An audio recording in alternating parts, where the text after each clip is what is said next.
Hey, Pardon My Take listeners, you can find every episode on Apple Podcasts and Spotify.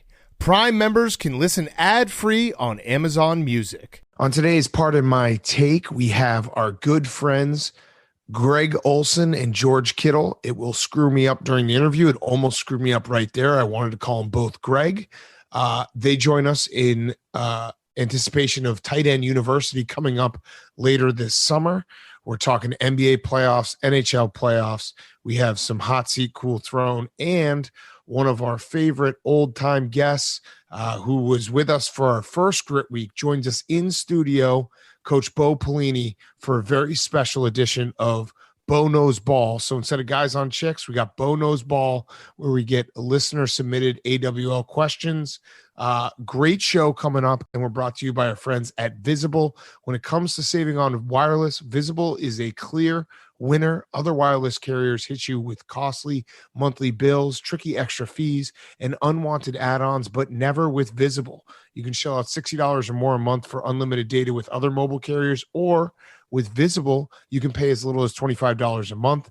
What would you spend with that extra money? I don't know. Hank, tell me what you'd spend with that extra money. $25 a month. $60 a month. You'd save $40 a month. What would you spend it on? Couple Taco Bell meals, value meals. PFT, what would you spend all that extra money on? I'd buy one more Taco Bell meal than Hank. Love it. So I'd with Visible, you won't pay extra fees, and they offer a single line plan, so you won't get forced into a family plan by other guys trying to save. Switch today to Visible at visible.com/pod and get unlimited single line wireless for as low as $25 a month. Comparison to a single line with unlimited data at other major carriers. For plan and network details, see visible.com/pod. Guys, girls, don't be spending too much on your wireless plans. Go right now to visible.com/pod. Get unlimited single line wireless for as low as $25 a month. Okay, let's go.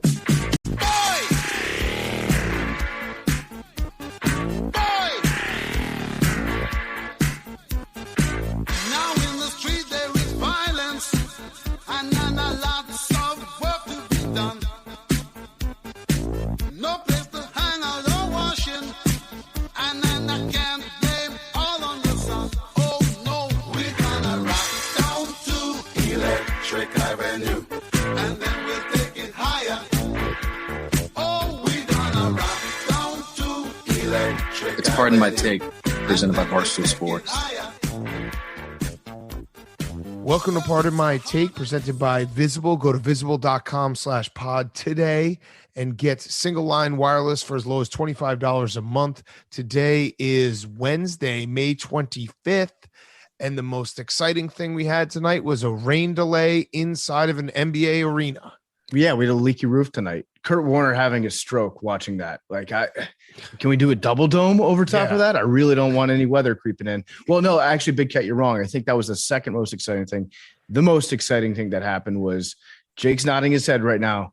We got a leggy, a top wedgie. Yeah. Never seen it before. Draymond free throw. Never seen that before, Jake?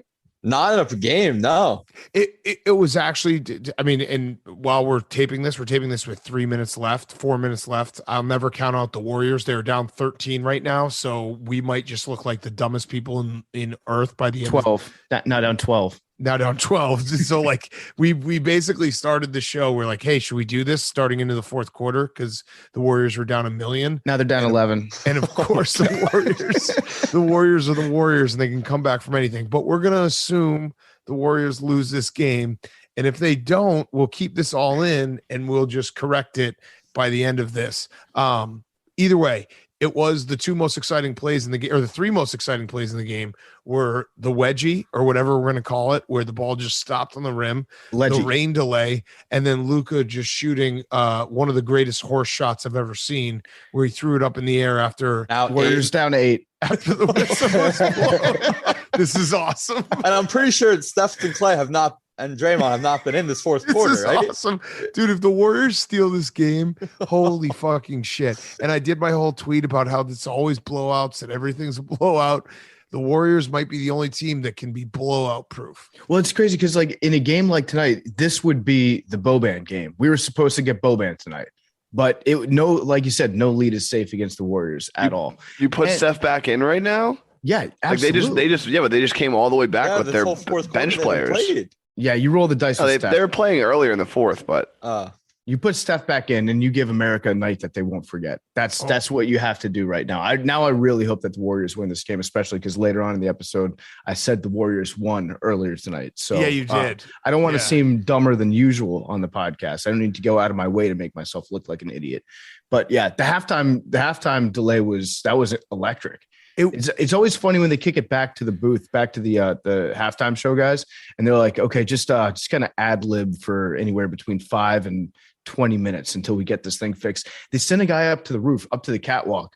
First of all, I would have puked and gotten dizzy and fallen over the ledge if I was up there. But they sent a guy up there with a towel. That was their game plan. It was very reminiscent of many afternoons where we've seen FedEx Field in the fall in Raleigh, John, Maryland. But yeah, their big plan was just like they should have sent him up there with like one bucket and then send another guy up to like replace the Home Depot bucket with a new bucket every 5 minutes. Why didn't they just use duct tape? I know it's a joke, like, the Apollo 13 or whatever, when they use duct tape, but duct tape literally fixes everything. If you just duct tape the hole, you'll be fine for at least the rest of the game. That's a fact. I also, every time I saw you tweet that clip, I was so confused because I went on the Chicklets stream for the Battle of Alberta for the first period, and I came back to my couch and it was like still halftime. And I was like, wait, that was 35 minutes. What the hell's going on? Are the Warriors now? What would you put your hands up for, Hank? They put Steph back in. They let Luka dunk the ball, and then they just did an offensive foul. That. Steph was not involved in either of those plays.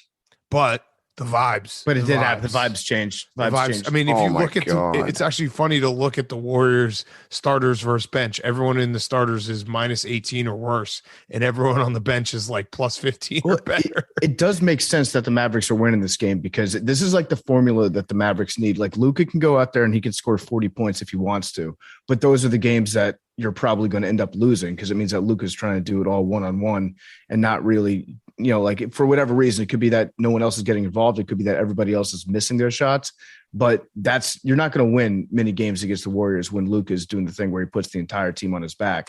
In this game, what does he have, like 26 points right now and like 7 assists, 8 assists? Yeah, 14 rebounds. 14 rebounds. That's the formula. Mark Cuban should just be like, hey, every night, Luka, you go out there, you score 28 and also have like 3 other starters in the late teens, early 20s. I don't know if that's totally the formula. I think it's more just those other guys finally did hit shots because remember in game 3, they were 28% from 3 and Reggie Bullock was 0 for 7 from 3. And they the Mavericks weren't going to just miss every shot for this entire series. So it was going to happen. They were getting good looks.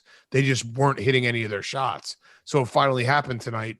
And even still, the Warriors almost came all the way back, which would have been incredible if they had won this game. Again, they still could win this game. By the sabermetric stat of the night came from Stan Van Gundy. This was like 3 minutes ago when the Warriors were down by probably 24 points. And he said the hardest thing to do is win in the NBA because the other team is trying to win too. Well, it's Trent Dilfer stuff there. Unless you're playing the Kings. Yeah, I just hate that the Mavericks, like this was supposed to be the game 3 energy. And we all bet on them on Sunday night. Like you can't do game 3 energy in game 4. You screw everything up. When you're down 2-0 and you go back home, you're supposed to win that game, not lose, and then win game 4. So they've got me all screwed up, and I'm sure they'll win game 5 if they pull this one out. But yeah, I guess the Warriors are at least they didn't make it a blowout. At least they made the fourth quarter kind of fun for a minute. Yeah, for about like 13 again. 1 minute. Now it's back up. Well, there's still 2.5 minutes left. That's plenty of time. Yeah, but Steph should never have been brought back in. We should talk real quick. Memes. Are you ready to face the music? 10 points. I'm here. Where are you at right now? Because the Rangers win 4-1. It's now 2-2 in the series. It seems like the Canes just can't win on the road, which has to make you a little nervous knowing that if the Rangers can steal one, you're now in hell. Yeah, so the worry meter goes up with each win. But funny how that works. Yeah, that is how series work. Well, now it's the best of 3. But I was looking at their scores from the last series. They got blown out by the Bruins away every single time in all 3 games. So you're gonna bank on a game 7 at home. You'll be okay. Yeah. Now, But they also have the Lightning waiting for them if they do win. Yeah. So memes, I noticed, several tweets from the Battle for Alberta game. Didn't see that many coming from you from the Rangers game tonight. So, Oh, no. I don't know if you got hacked in the middle of that game. Phone was charging. I tweeted one out. It said Rangers 2-0. Someone was like, who's got the gun to your head? You have to be unbiased, memes. It's right there in your bio. Yeah, it's bad memes when I start getting tweets being like, has anyone checked on memes? That's usually my radar of like whenever something bad happens in the sports world to any of us, I'll start getting tweets being like, oh no, check on Hank, check on Jake, like all these things. So that's why I had to ask how you're doing. And it seems like you're in denial if I had to pinpoint what the mood is. Yeah, definitely. They look really good. Here's what you do. Here's what you do, memes. You know those losers that have in their profile on Twitter, like retweets are not endorsements, thoughts are my own. Mm-hmm. You just need to put in the part of my take bio, thoughts are not my own. So it's just the game flowing through you, not even your own thoughts. Right. You can't be held responsible for anything. Yeah. Solid. Sounds good. Okay. And the Battle of Alberta has been electric no matter what. I mean, where it's going to finish. What? What do you got? I saw you on the chicken screen. Yeah, I have both. I have the Oilers and the Flames. Futures on both. So you want the Flames to win so it goes longer? No, I probably would like the Oilers to just finish this off at this point because I want them to be fresh for the Avalanche. Yeah, you want them to have fresh legs going into that. Also, I'm going with the Oilers too, just because I know a player on the Oilers. Yeah. So that's kind of my standard when it comes to West Coast hockey. Two. Who's the Duncan second? Keith's also on the Oilers. Oh, Duncan Keith. There you go. Okay. Yeah. So I know 2 more players on the Oilers than I do on the Calgary Flames. Okay, we're going to kick it back to ourselves in the studio for Heat Celtics. By the way, we're streaming it tomorrow night live from the PMT studios. So tune in. We will be live for game 5. I'm sure it will be a blowout, but we don't know which way. Oh, that just reminded me. I was supposed to go to Manhattan tomorrow night. I guess we'll postpone that. Hank, you're the programming director of this entire website. You're the president. Let's do Saturday night, 9 o'clock. No. I'm unavailable. I have a meeting. All right, so Sunday morning at 7 a.m. Yeah, another meeting. Watching UEFA Champions League then. So yeah, true. I don't want to cannibalize our own company's stream that we'll probably have. Mm-hmm. Definitely have. All right, we'll tune in. We'll be live from the PMT studio. Save it for next Wednesday. I'll just tease it right now. Next Wednesday, I'm gonna be bombing Dan Snyder's train. There we go. Yeah, there'll be no NBA Finals game. It doesn't start till Thursday, so you're good to go. Beautiful. All right, let's kick it to ourselves in studio, talk Heat Celtics and Hot Seat Cool Throne.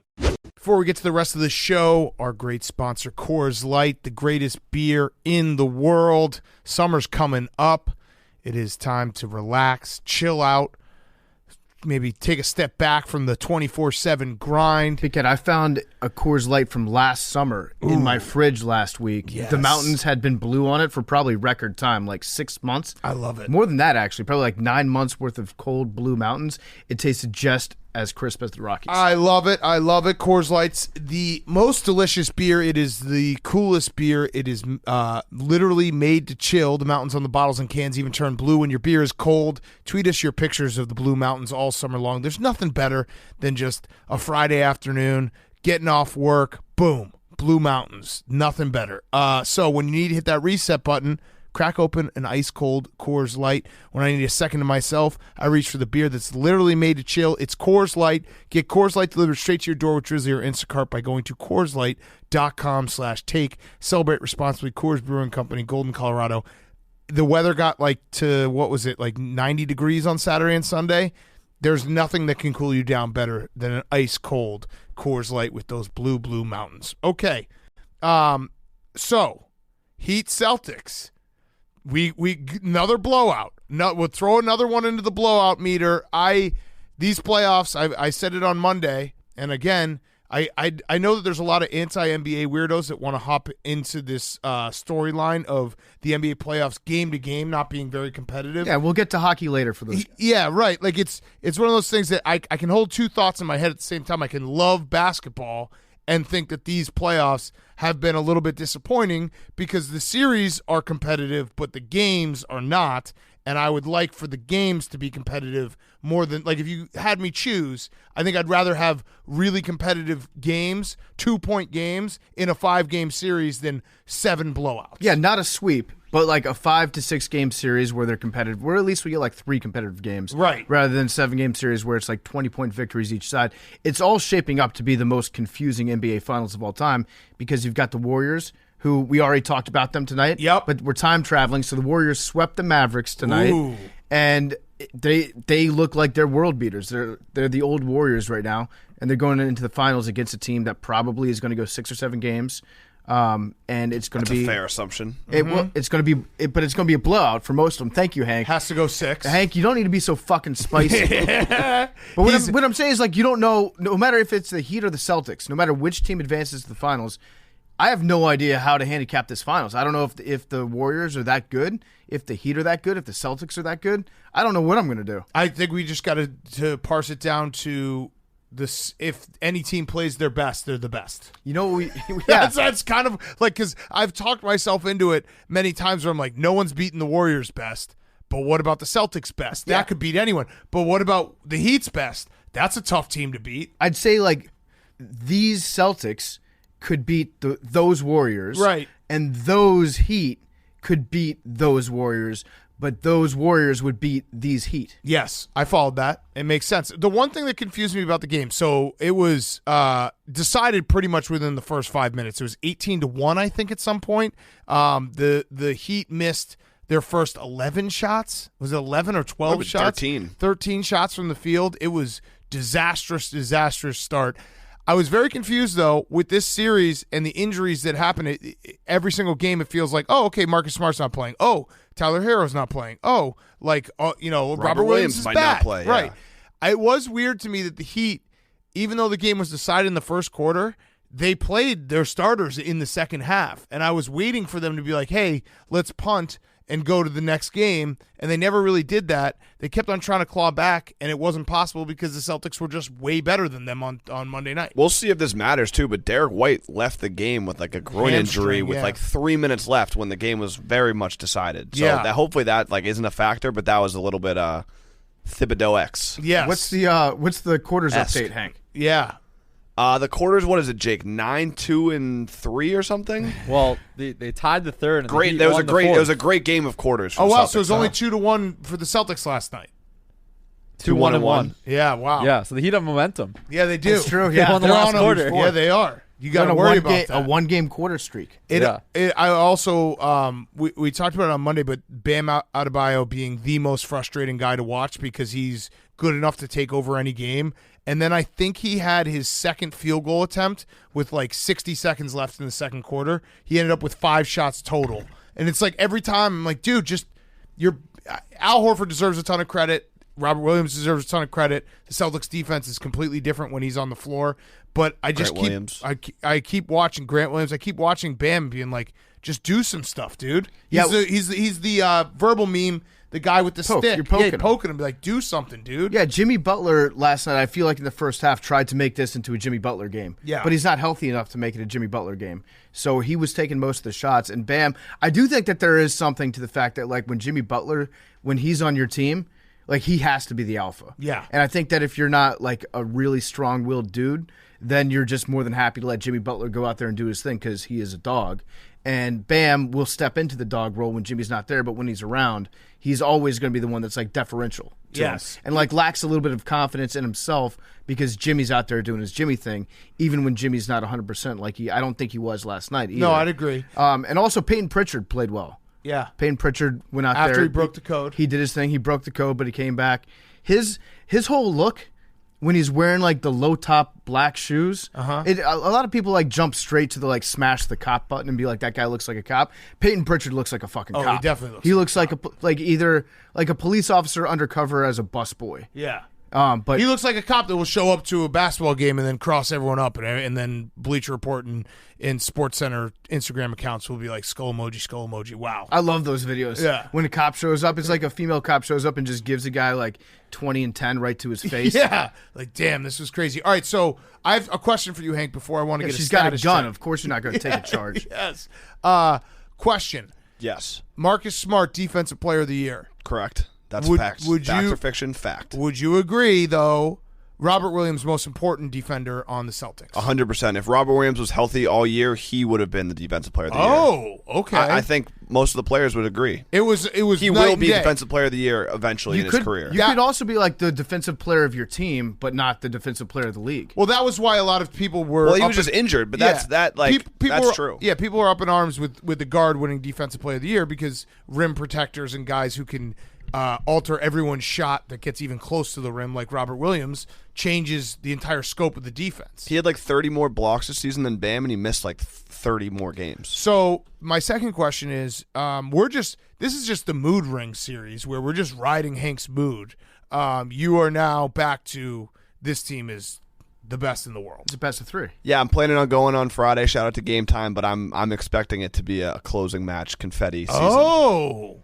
You're confetti for winning the East? No, confetti for winning the championship. What did Philly just did confetti for the first round? That's kind of thrown off my thing when they. Well, no, they did confetti for a game they didn't win. For making it to overtime. Yeah, right. And then they lost, so I was confused. They should do confetti at the start of the game. So they don't even do T-shirts? No, they it's do always T-shirts. different with sports. They do It's T-shirts. confusing. There might be confetti. Yeah, they do the T-shirts that are like, we run the East. Yeah. Like the East, the Beasts in the East, something like that. I feel like if they do a stage in a trophy presentation, they do confetti as well. They do. So I'm expecting that. And it's the Larry Bird Trophy and the Magic Johnson Trophy now. They just named that. So really? for the most valuable player in the conference finals. That'll be awesome. They just keep adding trophies, which is going to be funny because it'd be great if they do like most valuable player play-in trophy James Harden. That would be sick. Play in P. Yeah. Play in P is in the West. James Harden's in the East. So Hank, are you like, give me your confidence meter right now? You're talking confetti on Friday, so you're saying you're even 95%. You're throwing out it's not even a best of 3 right now. You're just saying like we're gonna win 3 games in a row. Yes. So open parlay Celtics Wednesday to Celtics Friday. Yes. Jake, Jaylen Brown Finals MVP. How do you take this disrespect? Larry Bird MVP coming from our boss. NBA Finals MVP. Jaylen Brown. Yeah. Where'd that come from? Stephen Shea. Okay. I mean, Hank. I was going to say that you didn't come up with that. No, but he said it, and it's been ruminating in my brain all day. You don't think Jason Tatum? It's good value, better value. Okay. Also, think about Andre. You know, Jason Tatum's going to be the finals MVP. They're going to try and lock up Jason Tatum. But that only happens to Steph. Like there was a narrative going after Game 3 that Andrew Wiggins has been the best player in this Warriors Mavericks series, and everyone's like, just because Steph is small doesn't mean we have to take away every MVP from him. Fact. Like it does feel like Steph is the only guy that everyone tries to find someone else on his team. Like, you know who really was important? No, Steph, because Steph gets all the attention and Steph draws everyone to him and everyone else eats around him. It's because he's too good. Right. And he's almost like a gimmick with how good he is. Like it seems like the style of basketball that he plays shouldn't even be possible. So it is like you're using a Game Genie, and you're like, yeah, you got the high score on Game Genie, but I got the high score without using the cheat. Right, and Steph will go like 6 for 14 from 3, and everyone will be like, ooh, what's wrong with him? Yeah, something's wrong with Steph Curry. I don't know, that's like 40%. But let's not forget that Jason Tatum wins the finals MVP, then Billy has to go vegan. Yeah. For how long? For a month and a half. Yeah, I'm looking forward exciting. to that. He's going to cheat, so he has to do it. If he cheats, he has to restart day 1. Yep, because you know he'll cheat. Piss test you can do for that. I'll just say that there is, and I'll say that he's lying after the first week, and he'll be like, can you "Oh, test fuck, for you meats?" Also, piss? I don't think we're gonna have to do a piss test. He's just gonna text us all on Sunday, being like, "Felipe Chow," and we'll be like, "Yeah, Billy," and then he'll eat it, and he'll be like, "You're not vegan." So Jake, where are you at? Because Hank's showing a lot of disrespect to you. You know what Hank's doing? Hank is the national media right now. Hank's gotten so big at his job here at Barstool Sports that he is the face of the national media, forgetting about the Heat, not showing Heat culture any respect right now. To your face, he said that it was going to be a 2-game sweep. Yeah, I mean, he did say 5 or 6, so he's still alive in that consideration. The problem with this series is that every game is a blowout, so you walk away from like the blowout saying that team will never lose again. Right. Like after game 3, I was like, the Heat are way better. And then after game 4, it's like, no, the Celtics are way better. So I just hope we get a good competitive game. Give us one good competitive game. Nah. Game 5 will be streaming, correct? Yep. So that From will be here, PMT YouTube. Yep. No nut sacks. Maybe. There was a sick crowd courtside too. You see Pitbull was there? Pitbull You mean or Gucci Florida? Mane? Oh yeah, it's Gucci Mane. Yeah, Yeah, Gucci yeah. Mane was there. Big Baby Davis. I saw get them him there. confused. Yeah. Crushing popcorn. I saw there were some Arsenal players. Yeah. The Pistons were there, which is weird. Do you guys know? I heard. I don't. You know, it was great talking soccer. I learned a lot the other day. But I saw someone say he was like disrespected because they showed a bunch of celebrities and they didn't show one of the soccer players. Yeah, that's too bad. Damn. Don't know what any of it meant. Yeah, no, I don't. That one doesn't bother me Yeah, whatsoever. I forget. Wait, what were we talking about right before then? There was something else about this Jail game I was going to bring up. Oh, The Jail Blasters. The Pistons. the Pistons were there, which it's always, people always think it's weird when other players go to games like that, but if you're a fan of ball, you're a fan of ball. Oh yeah, Big Baby Davis. Yeah. You guys know what Big Baby Davis has been up to recently? He's Nothing been getting in good. trouble, Yeah. I think. He's been on probation and he violated because he like defrauded the NBA out of a bunch of like money meant for the players after they retire, like what Clinton Portis got caught for. But he violated his probation that game that he snuck into, and he took somebody else's seat courtside at the Celtics. You remember that when the cameras caught the usher like asking him to move because he got on TV from that. His probation officer was like, "Wait a second, It's like a Curb Your Enthusiasm episode. You're not allowed to be in Massachusetts right now." That's funny. So he got arrested for that. Hall of Fame cry guy. Yep. Big Baby Davis. I feel like there was a stretch there with Kevin Garnett just looked at him, he would cry. Hall of Fame gift guy, too. Yeah, really. Yeah. I would honestly go to jail if it meant that there was a gif of mine that would live on like well past my death. I think that's well worth it. Yeah, the licking the lips. Mm-hmm. That is a good gif. All right, hockey. Jake, is it good or bad to go to a strip club before your team gets bounced from the playoffs? Never confirmed. Fully confirmed. The Never. Panthers, if you didn't hear, the Panthers went full varsity blues. Tampa Bay is a strip club city, probably the number one strip club city in America. And so they all went to a strip club before they got bounced in the playoffs. The most prolific offense in the history of the NHL scored 3 goals in a 4-game series. I mean, the Lightning are a wagon. The Lightning are like It's crazy. They're legit. They're starting to reach the point for me where I'm sick of them. Well, If they hadn't been so pathetic before they won their first Stanley Cup, I would already be sick of the Lightning. But because they bowed out so unceremoniously, first to the Capitals when Tom Wilson literally punched them out of the playoffs. Yep. And then the years following that where they were a big disappointment. If it hadn't been for that, I would already be sick of the Lightning. Right now, I'm about to peak on the Lightning. That's what's happening right now. I'm peaking on the Lightning. Well, they're a good test of my theory. They're fun. Yeah, they're a good test of my theory that it doesn't, as long as you don't know anyone who's a big fan of that team, it can never bother you. Like, I don't know any Lightning fans. They could win every Stanley Cup. I would not be bothered. Tom Brady. Tom Brady's a Lightning fan? Well, Tom Third Brady, leg Greg? Tom Brady he brought excellence with him down That's to true. Tampa Bay. Yeah, you got to update that stat where he's basically every city he's lived in just wins trophies. San Francisco. It was San Francisco, it was Michigan, because I think the Red Wings won when he was there, and then obviously Boston, and then Tampa Bay has had many trophies. I mean, the Rays got to the World Series. That's yeah, they crazy. did. That's So a the trophy last in win of the itself. Panther season will be the bikini game. Oh, That's nice, Jake. nice. Thank you for reminding me about that. That's Yeah. very nice. I know it as the Jake lost his phone game, but you then can got call it the back. bikini game, and then got it back. And got a puck and gave it to you, and you threw it at an usher. Yeah, okay. true. What? I threw it in the chucked it. direction, and the usher happened to be standing there. I did not throw it at the usher. That's fair. But you also, let's put the context in this. You came Lower up to or me. upper body? It didn't hit. It didn't hit the usher at all, and it would have hit Classic. the lower body. Classic. Oh, shut up, Hank. You root for Mac Jones. Can't throw. Yeah, the Panthers, I mean, that was, Yeah, it was don't win the bad. presidents. Yeah, it was bad. But Yeah. look, this is the first time they won a playoff series in 96 and 96. Oh, that's good. Hang the banner. Congratulations. That's great. For them, it's Yeah, no, that's a step great. in the right direction. Rare. That go, is. Go Cats. Yeah, go Cats. Yeah, time to hunt. Time to hunt. Well, it's not time to hunt anymore. Yeah, it's time Time to sleep. Time to gather. Time to golf. Time to go to the strip club.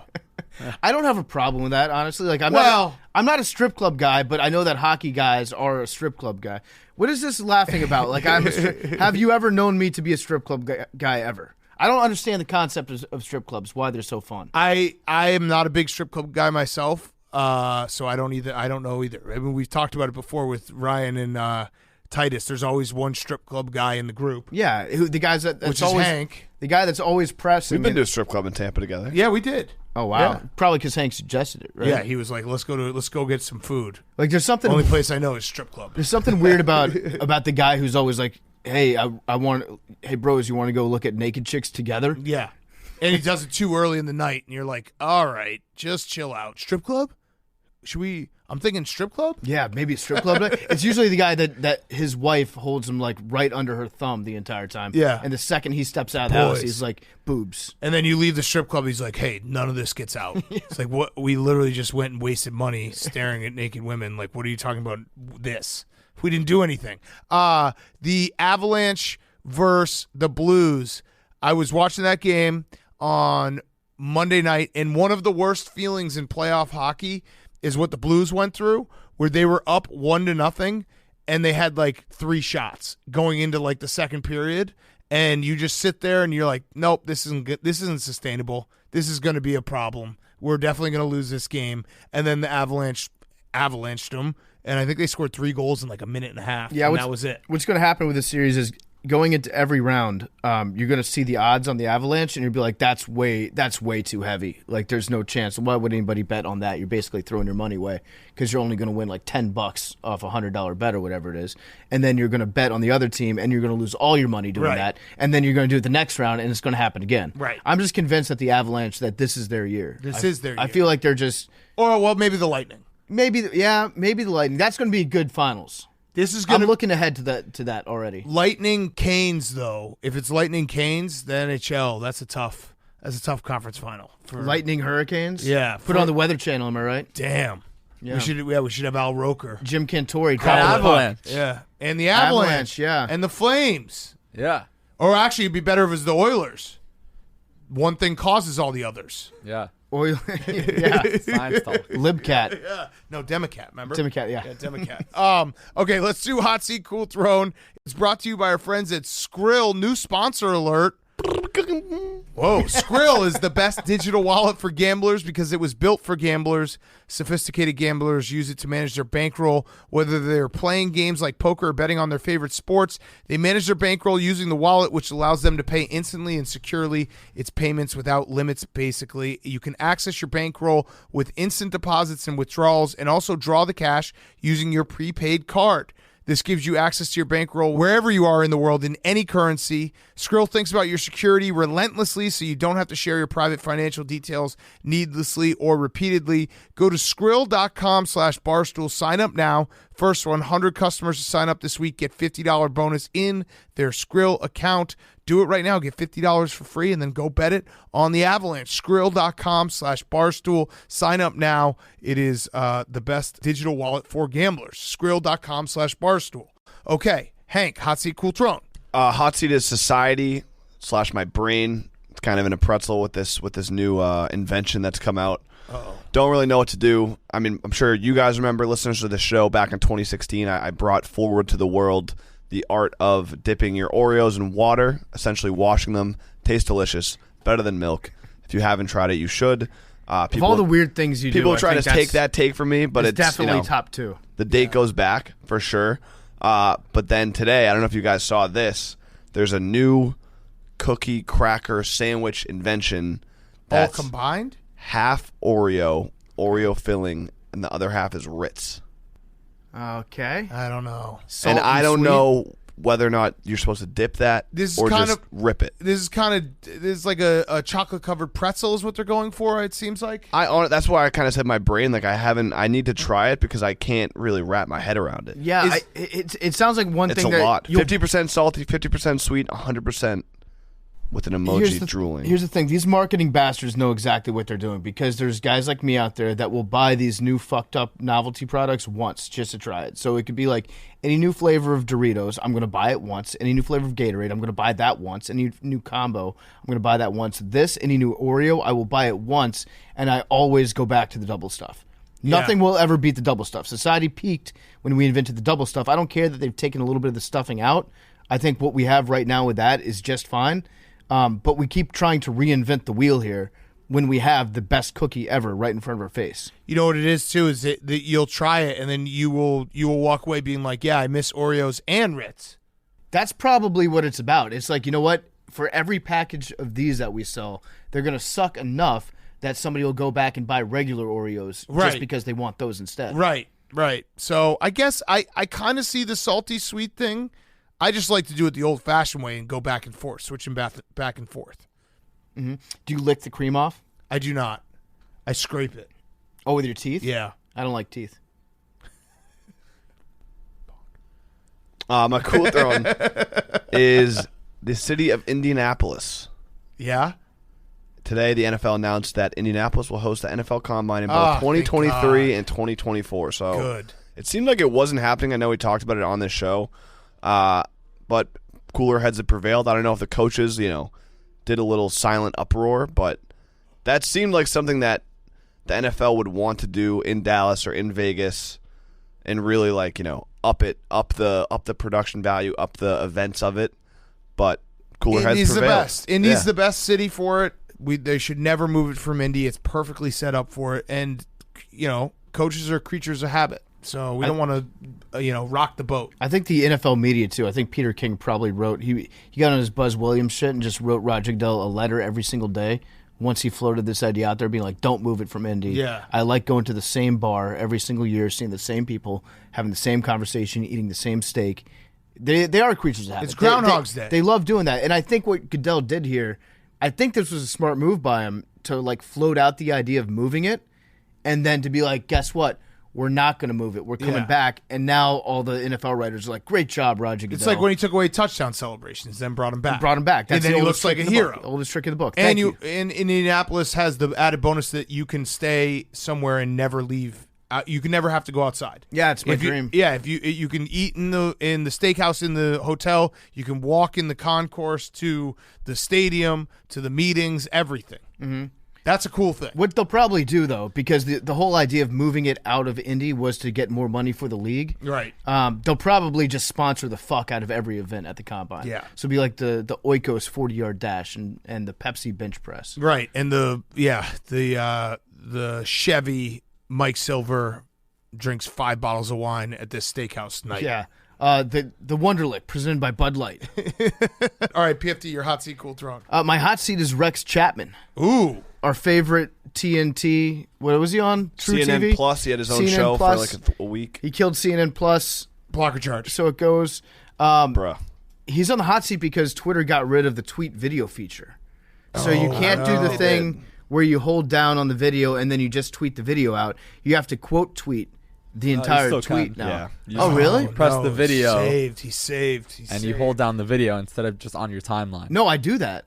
But you can't do it anymore. You have to click into it. The actual video. Oh, into the video. They And changed then- it. All right, so Rex Chapman is on the Cool Throne. Slight extra step. Yeah, he'll be on the Cool Throne in 2 days once he listens to this podcast. Yep. And then figures that out. But I have noticed that I went back. I don't actually follow him on Twitter, but I went back and checked his timeline to see how this new feature is affecting him. And he's doing quote tweets now, but then he's going back and retweeting his own tweets 4 hours later to get the extra engagement. That's always a real smart thing to do. Yeah. So I guess he's on the hot seat and the Cool Throne at the same time. I like it. My Cool Throne, I've got 2. My first one is Alex Caruso. He's on the Cool Throne because he is the last man on earth to get arrested for weed. Yep. He got arrested in College Station by Texas A&M police officers. Texas A&M just tweeted out today a picture of their grow op that they have on campus. They're just growing weed on campus now. Damn. And they're using it for hemp and for I guess all sorts of stuff. But Caruso saw that and he was like, "What the fuck? You guys arrested me a year ago for having a grinder, and now you've got an entire wing of a new building dedicated to growing marijuana." So free Caruso. Yes, I think we need to say as a podcast that they need to expunge his record. I want a public apology to Alex Caruso for arresting him for having a grinder. I want Jimbo to give him a public apology while high. This is that would be a great idea. But if Nick Saban was smart, he would be talking about this and not about the paying players. He'd be like, listen, you can go to College Station, but they'll arrest you if you have a joint. Yeah, and while growing weed in their backyard. It's bullshit. So free Caruso. Also, my Cool Throne is Mac Jones. Oh, that was mine. You want to take it? Yeah, sure. He's jacked. He's already best shape of his life. Yes. Which is that good though? Year 2? Because you can't go better than best shape of your life. No, you can get better. You can maintain. You can still be in the best shape. You can be in better shape. No. Actually, no. Yes, absolutely. You can have the best season of your life, and then the next season have a better season, which then becomes the best season of your life. But you have one off season to come into the season best shape in your life. Disagree. I think that's how it works. I mean, it's good that he's best shape of his life. His stomach is no more, is what was said. How are his eyes? 6-pack. Are they still red? Great. Still red? Yeah. Weeping? 6-pack summer. Me and Max. Are you ready to unveil? In the summer, I will be. Okay. I'm getting coming there. up. Has he been working on his posture for Matt Patricia? That's what I'm worried back about. And forth. Hank, have you been following what's going on with the offensive side of the ball?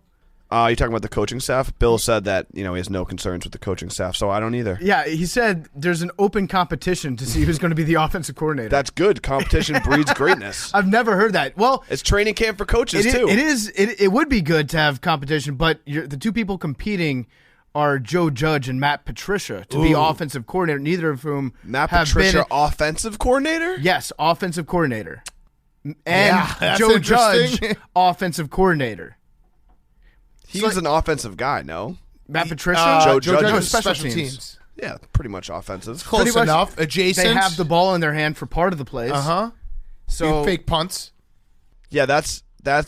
I would say it's alarming if Belichick said he wasn't concerned. What do you think? Otherwise, I would be like, "What the fuck is going on?" Do you think Belichick would be like, "Hey, listen, I'm worried about our offense this year"? You think he'd ever say that? Yeah, he's a pretty honest guy with the media.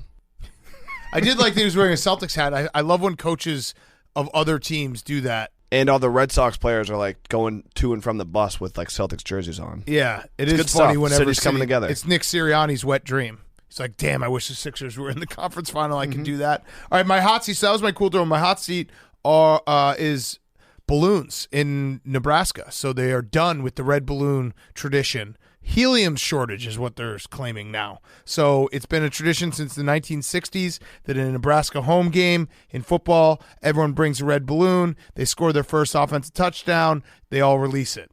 Now, Trev Alberts, the AD, famously known as giving Scott Foster too many years, he has said that it's no more helium shortage in the world.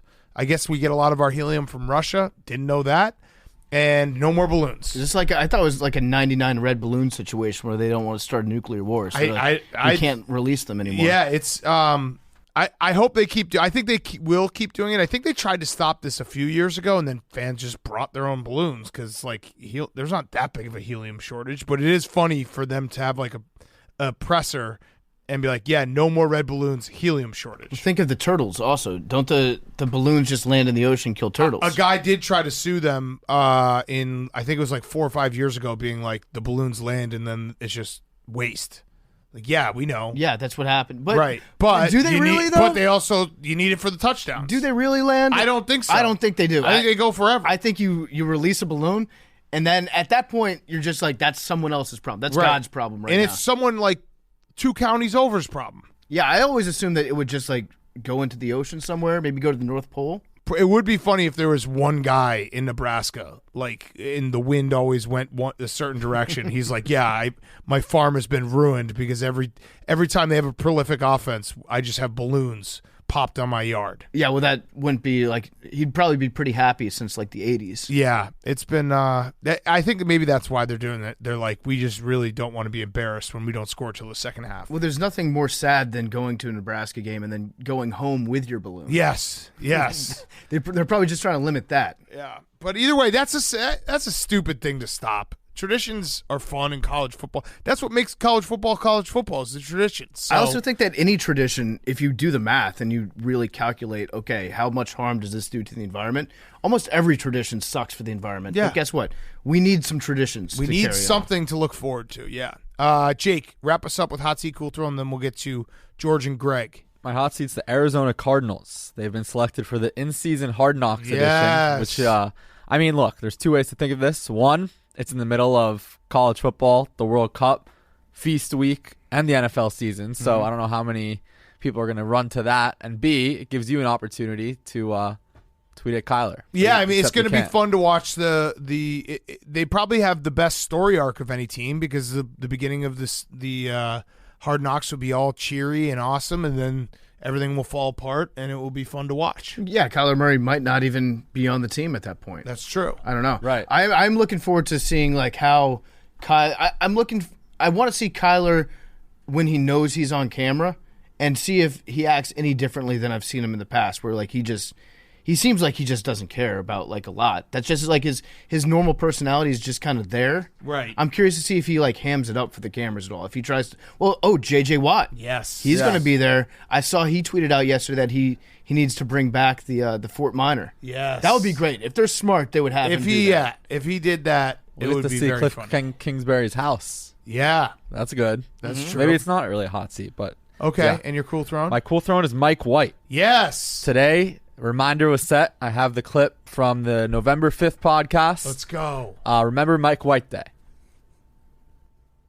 I mean, the big winner of tonight for the Jets has got to be Mike White, though. Yes. Because he looked decent on a couple drives that he was in. Everything we said when you're a backup quarterback in the NFL, the best thing you can do is have an awesome game and then immediately get injured and secure your status as an NFL quarterback for 10 years. Mike White, I'll remember Mike White. Jake put in a reminder, don't forget about Mike White.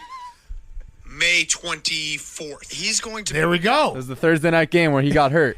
That's beautiful. Yeah. We remember Mike White. May 24th. Here we are. He does suck. No, he was great that one game, but then he got hurt. I Come on the pod. Come on the pod. I don't, on the pod, here's Mike the thing. White. I'm pretty sure he's an AWL. I don't think that Mike White is good enough to suck. Was enthusiastic. I think that he's just Mike White.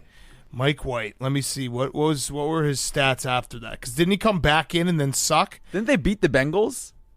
Mike Isn't White. that the Yeah, game no, where he went that was the beginning of the Mike White. 5 touchdowns, 8 interceptions. I'm going through his timeline right now. Oh, March 25th was Mike White's birthday. Ooh. The Jets tweeted out, Uber Eats says, "Happy birthday, Mike White." Nice. So yeah, remember he screwed up because he got hurt in that Indy game where he played well, but then he came back the next week and threw 4 interceptions against the Bills. That's what happened. But we're remembering him. We do remember him. We remember that he stinks. He's AWL? I'm pretty sure he is. Mike White, come on the show. I'll say it to your face. That's fine. I like Mike White. Why do you think he's an keeps his AWL? career. I have a friend who's friends with him.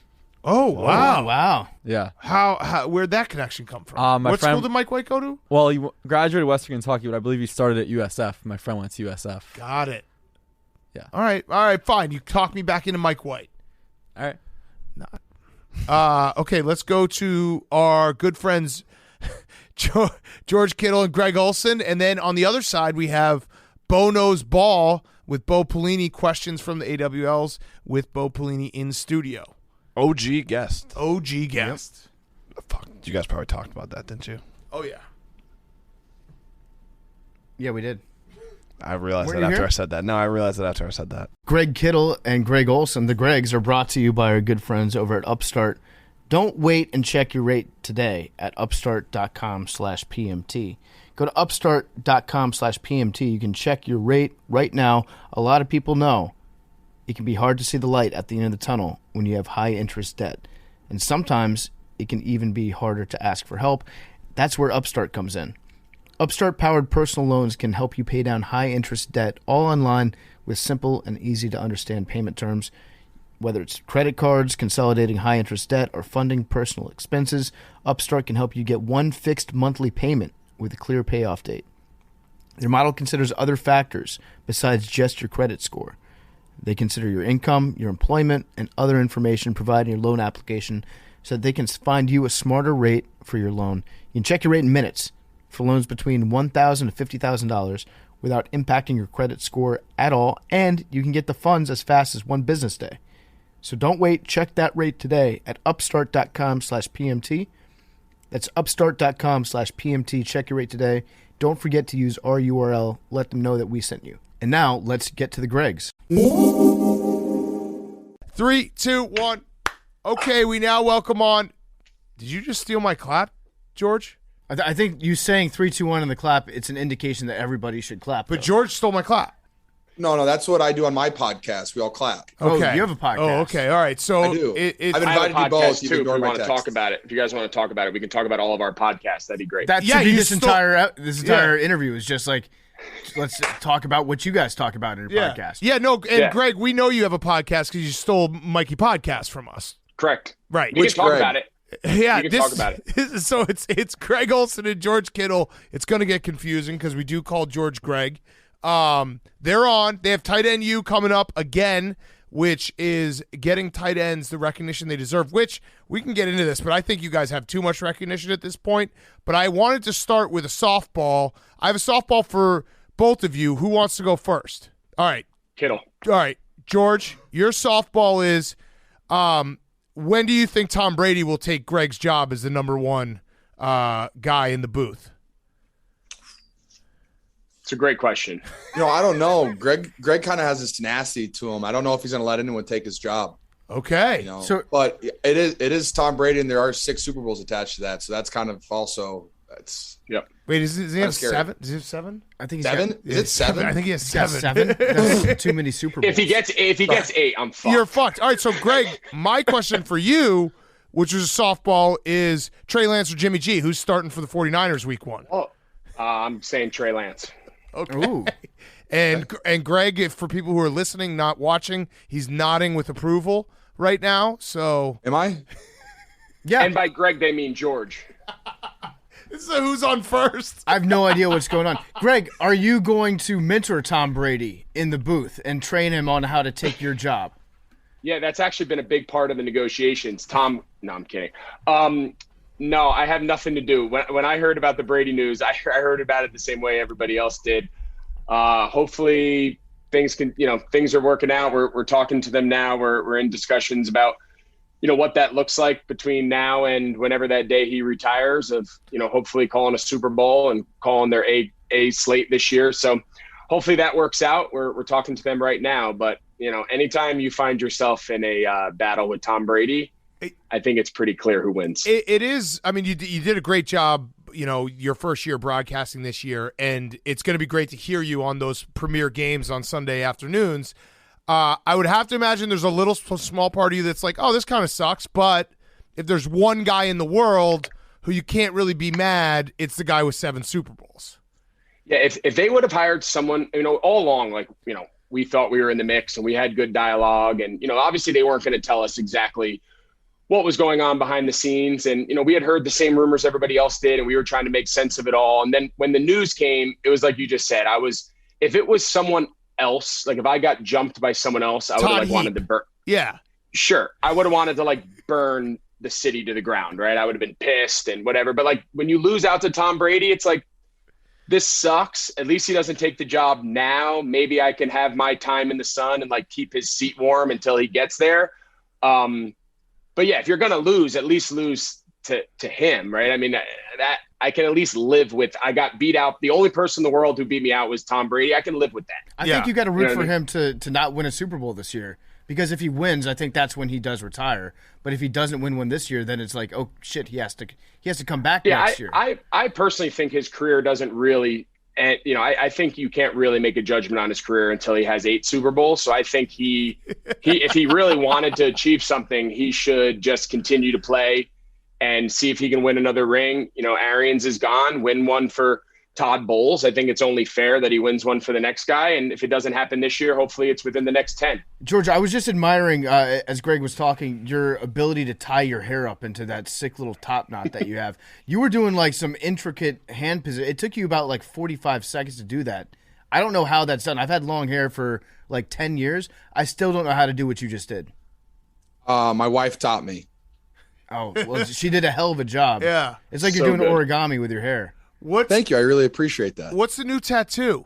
I just saw it on your hand. Yeah. Oh, it's Hobbs from Calvin and Hobbes comic. Awesome. Okay. Is that real? Yeah.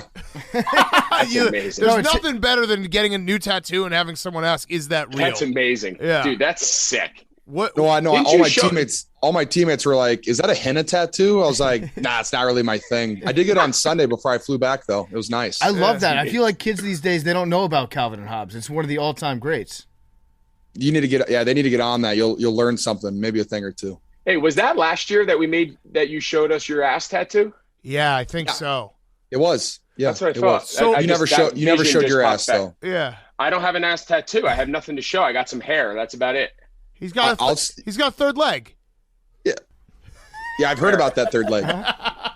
Actually, at TEU, you know what you should do? You should just like sneak up behind him and then rip the back of his jeans off and expose his ass to the world. Yeah, let's talk about it. Yes. What are you doing?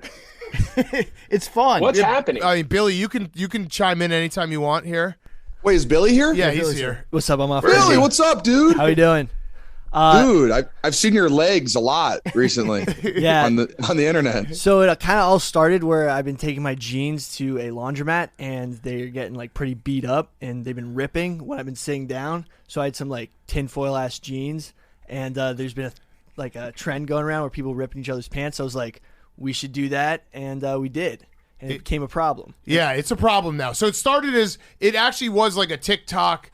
Viral TikTok of, I don't know, 2 weeks ago. We were out in Vegas and Billy was like, hey, there's a viral TikTok. Basically, PFT and I, every day we just sit in the office and Billy comes up and he's like, hey, I need you to do this TikTok. And we don't even know where they go. He just like films us and then they just go out on the internet.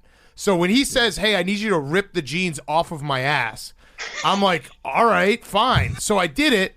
Then we came back. And now it's become, we did it again. PFT did it to him. But now it's like real. Like now people are in the office are trying to rip the jeans off each other's asses. I saw someone. Yeah. Was it PFT who tried to rip someone else and then he got like counter moved, like reverse 2 points? Yeah. He got taken down and your pants got ripped? Yeah. So, I mean, I saw that. I tried to rip Billy's ass off and then Billy defended against me because he was wearing Muggsy jeans, which don't rip. They stretch. And then he just pushed me off, and then he landed on me and ripped the back of my pants off. I wasn't wearing underwear at the time, and my balls just flopped out from behind. Big balls. Yeah, they're like normal sized balls. You can see it. Well, you can judge for yourself on TikTok if you go follow Pardon My Take. Well, you can't anymore because Billy. I might go look. I saw the video. Billy showed it to me, and I was like, "That's a funny video." Like objectively speaking, male nudity usually plays. I didn't know that my balls popped out because I didn't watch it in slow-mo. Billy uploaded it to TikTok, and then I watched it in slow-mo, and I was like, that's just my nutsack. It flops back. It's very funny to see. Like, it pops up like a carp coming to the top of a lake and then drops immediately back down. And I was like, Billy, please delete that from TikTok. He deleted it, but then some people screen grabbed it pretty quickly. So the one that's on TikTok now is censored, but the original uncut, there was balls. But I'm of the mindset that like balls are always funny. Yeah, I think balls are what they are, right? Yeah. No, they're very funny. George's looking. Well, I'm glad we got now. to the bottom of that. I was waiting. I was looking forward to this for no other reason than I was trying to wrap my head around what was happening. Wouldn't a good defense system just be like cut the pockets off your jeans? That's probably the next thing up. But that's what you think. Yeah, that would definitely make it more like if you start a rip, it would be very easy to rip. I know, but if you just cut the pocket out, then there's nothing to grab. I think it's just assless chaps. You got to wear assless chaps everywhere. That always. I hate it. That also becomes like a challenge. If you cut the back pockets off entirely, it's like daring other people. Like, you can't rip these jeans. Even God himself could not rip them. I think that like we go through these types of scenarios as a podcast a lot where like 4 years ago, we got really into sack tapping each other. And then you go too far. You're walking around in fear all the time. Mm-hmm. I hit Big Cat so hard that I thought that he would never have kids. Mm-hmm. Fact check, false. Yeah. And then prove that wrong. We just realized, okay, we've gone too far. We need to stop. I think we've reached the point where we've been too far because Billy got Will Compton and just like tore a leg off of his pants. Right. That was awesome. I think I know, but Will deserves that. Yeah, he does. But no, he's a Nebraska guy. Yeah, he deserves that. You're absolutely right. But PFT's right. Like Barstool here, our office is already crazy enough. When you add the element of like, will I have my pants ripped off my body at any moment? It becomes very tough to just live day to day. It's like walking around a locker room. Yeah, but if you like guys back when you were allowed to like towel snap somebody, like in high school, you know, like when you were a freshman, they're not allowed to do that anymore. I think you get like kicked out of school.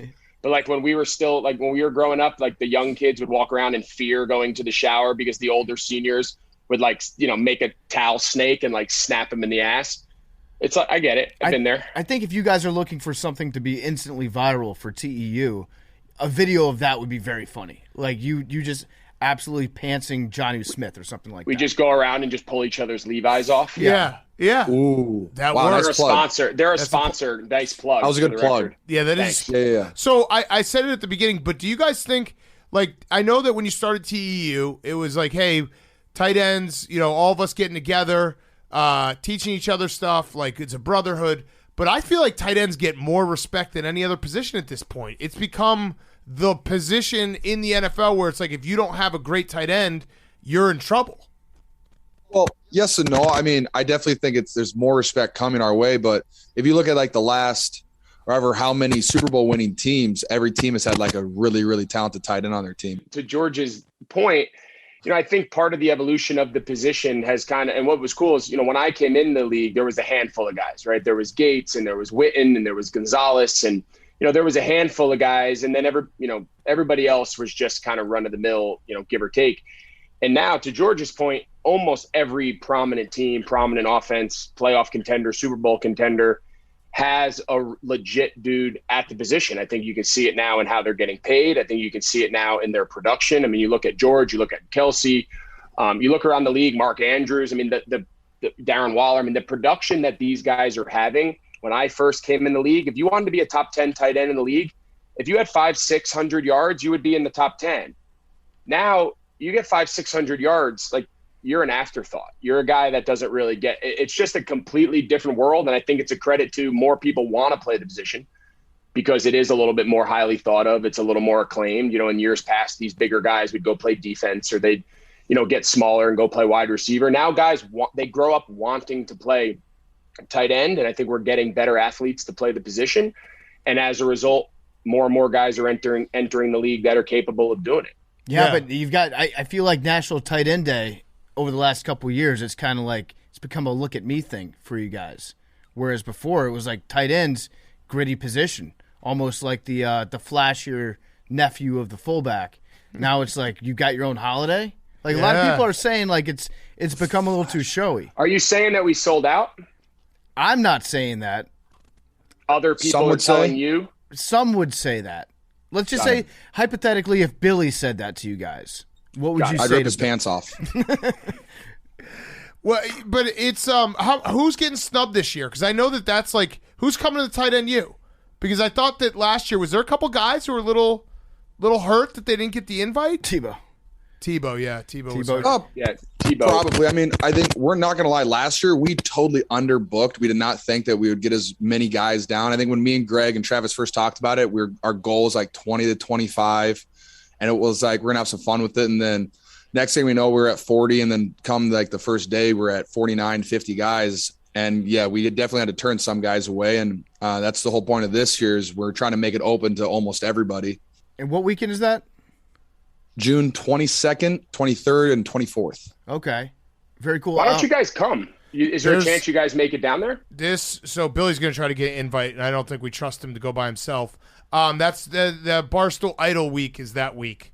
So we got to next, like you got to tell us when it is next year, and we'll make sure that we have it completely blocked off. Love that. Like I'm in. We'll do that. But it just so happens. Yeah, Billy's been like he's trying to get an invite, but I don't know. We got to see how I was so well behaved in Vegas. We got to see how well he's acting. Because Billy, you guys could maybe help us with this, because you guys have been in the league for a long time, and you ever have a teammate who, after a good game, you can just tell maybe their effort isn't the same in practice next week. They kind of sit back a little and they're like, "I fucking rocked. I'm the man. I don't have to do this anymore." We deal with that a little times.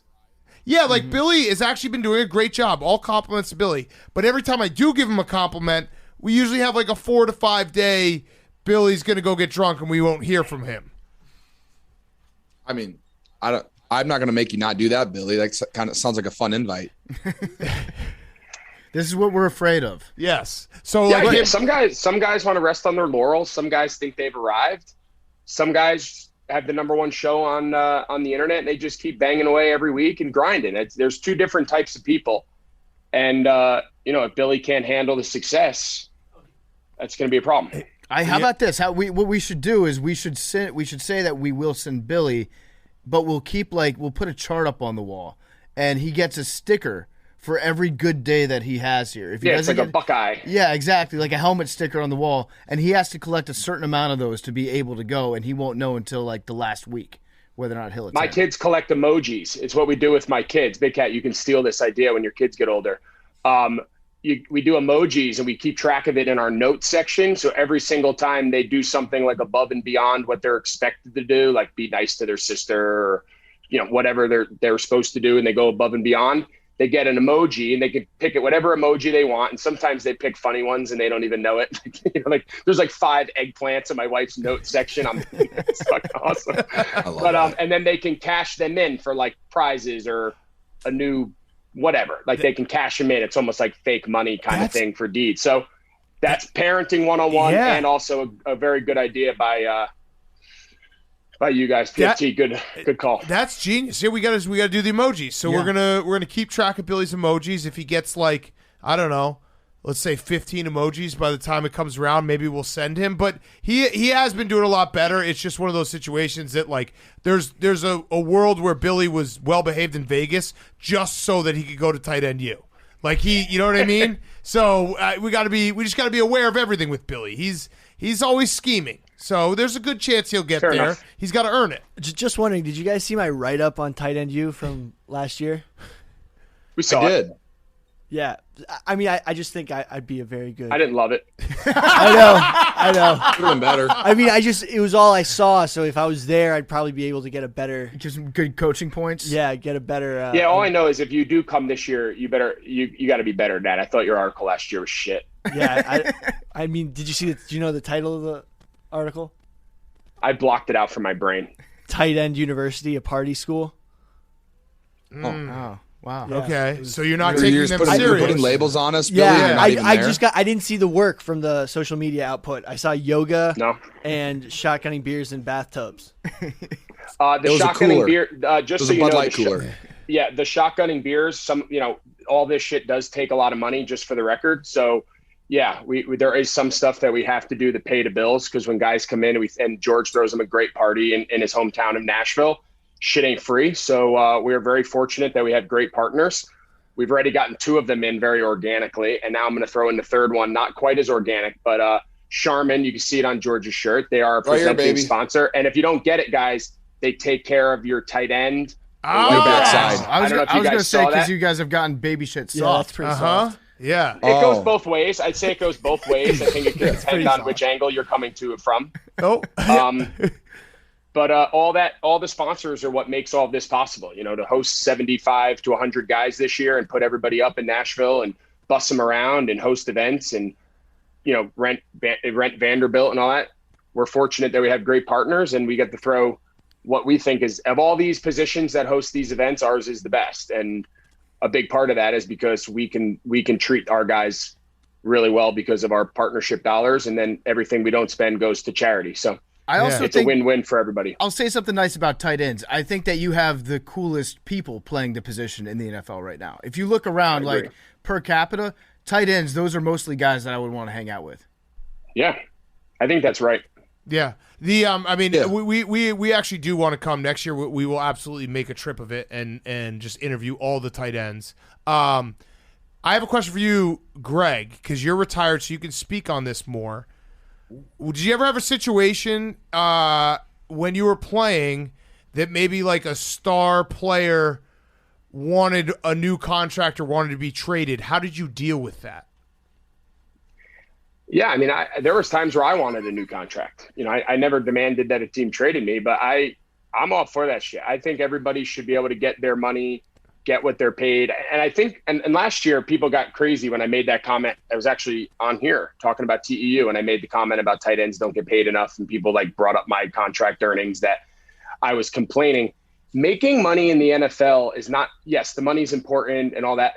It's about respect amongst your peers. Like when everybody's chasing that next contract, all they're asking is that they get paid accordingly based on their production, their value to the team, and in accordance with other players at their position. So when George is up for a new contract, it's not that $10 million isn't enough or that $5 million isn't enough. If the top tight ends make 16, he should make that just because he's amongst the top players, if not the best at the position, him and Travis and whatnot. So like, it's kind of a pride thing. And then everyone just uses the money as the scale. So yeah, when a star guy wants a new contract, like if he's deserving and his play and his history on the field is in accordance with someone else at a higher level of income, I think that guy should make all the money he can. And how would you act if you like removed all mentions of your team from social media, like took them out of the bio, all that type of stuff? I probably would offer a pay cut. Yeah. Like the type of guy that I am, I'd probably go to management and offer some of my salary to make this hypothetical player happier. Well, let's just go farther than hypothetical. He's an elite wide receiver who also runs the ball. Let's just pretend that's who we're talking about. Yeah, exactly. I think that's, and again, whether that's a real person or not, I think just for argument's sake, it's a good comparison. Yeah. It's a good talking point.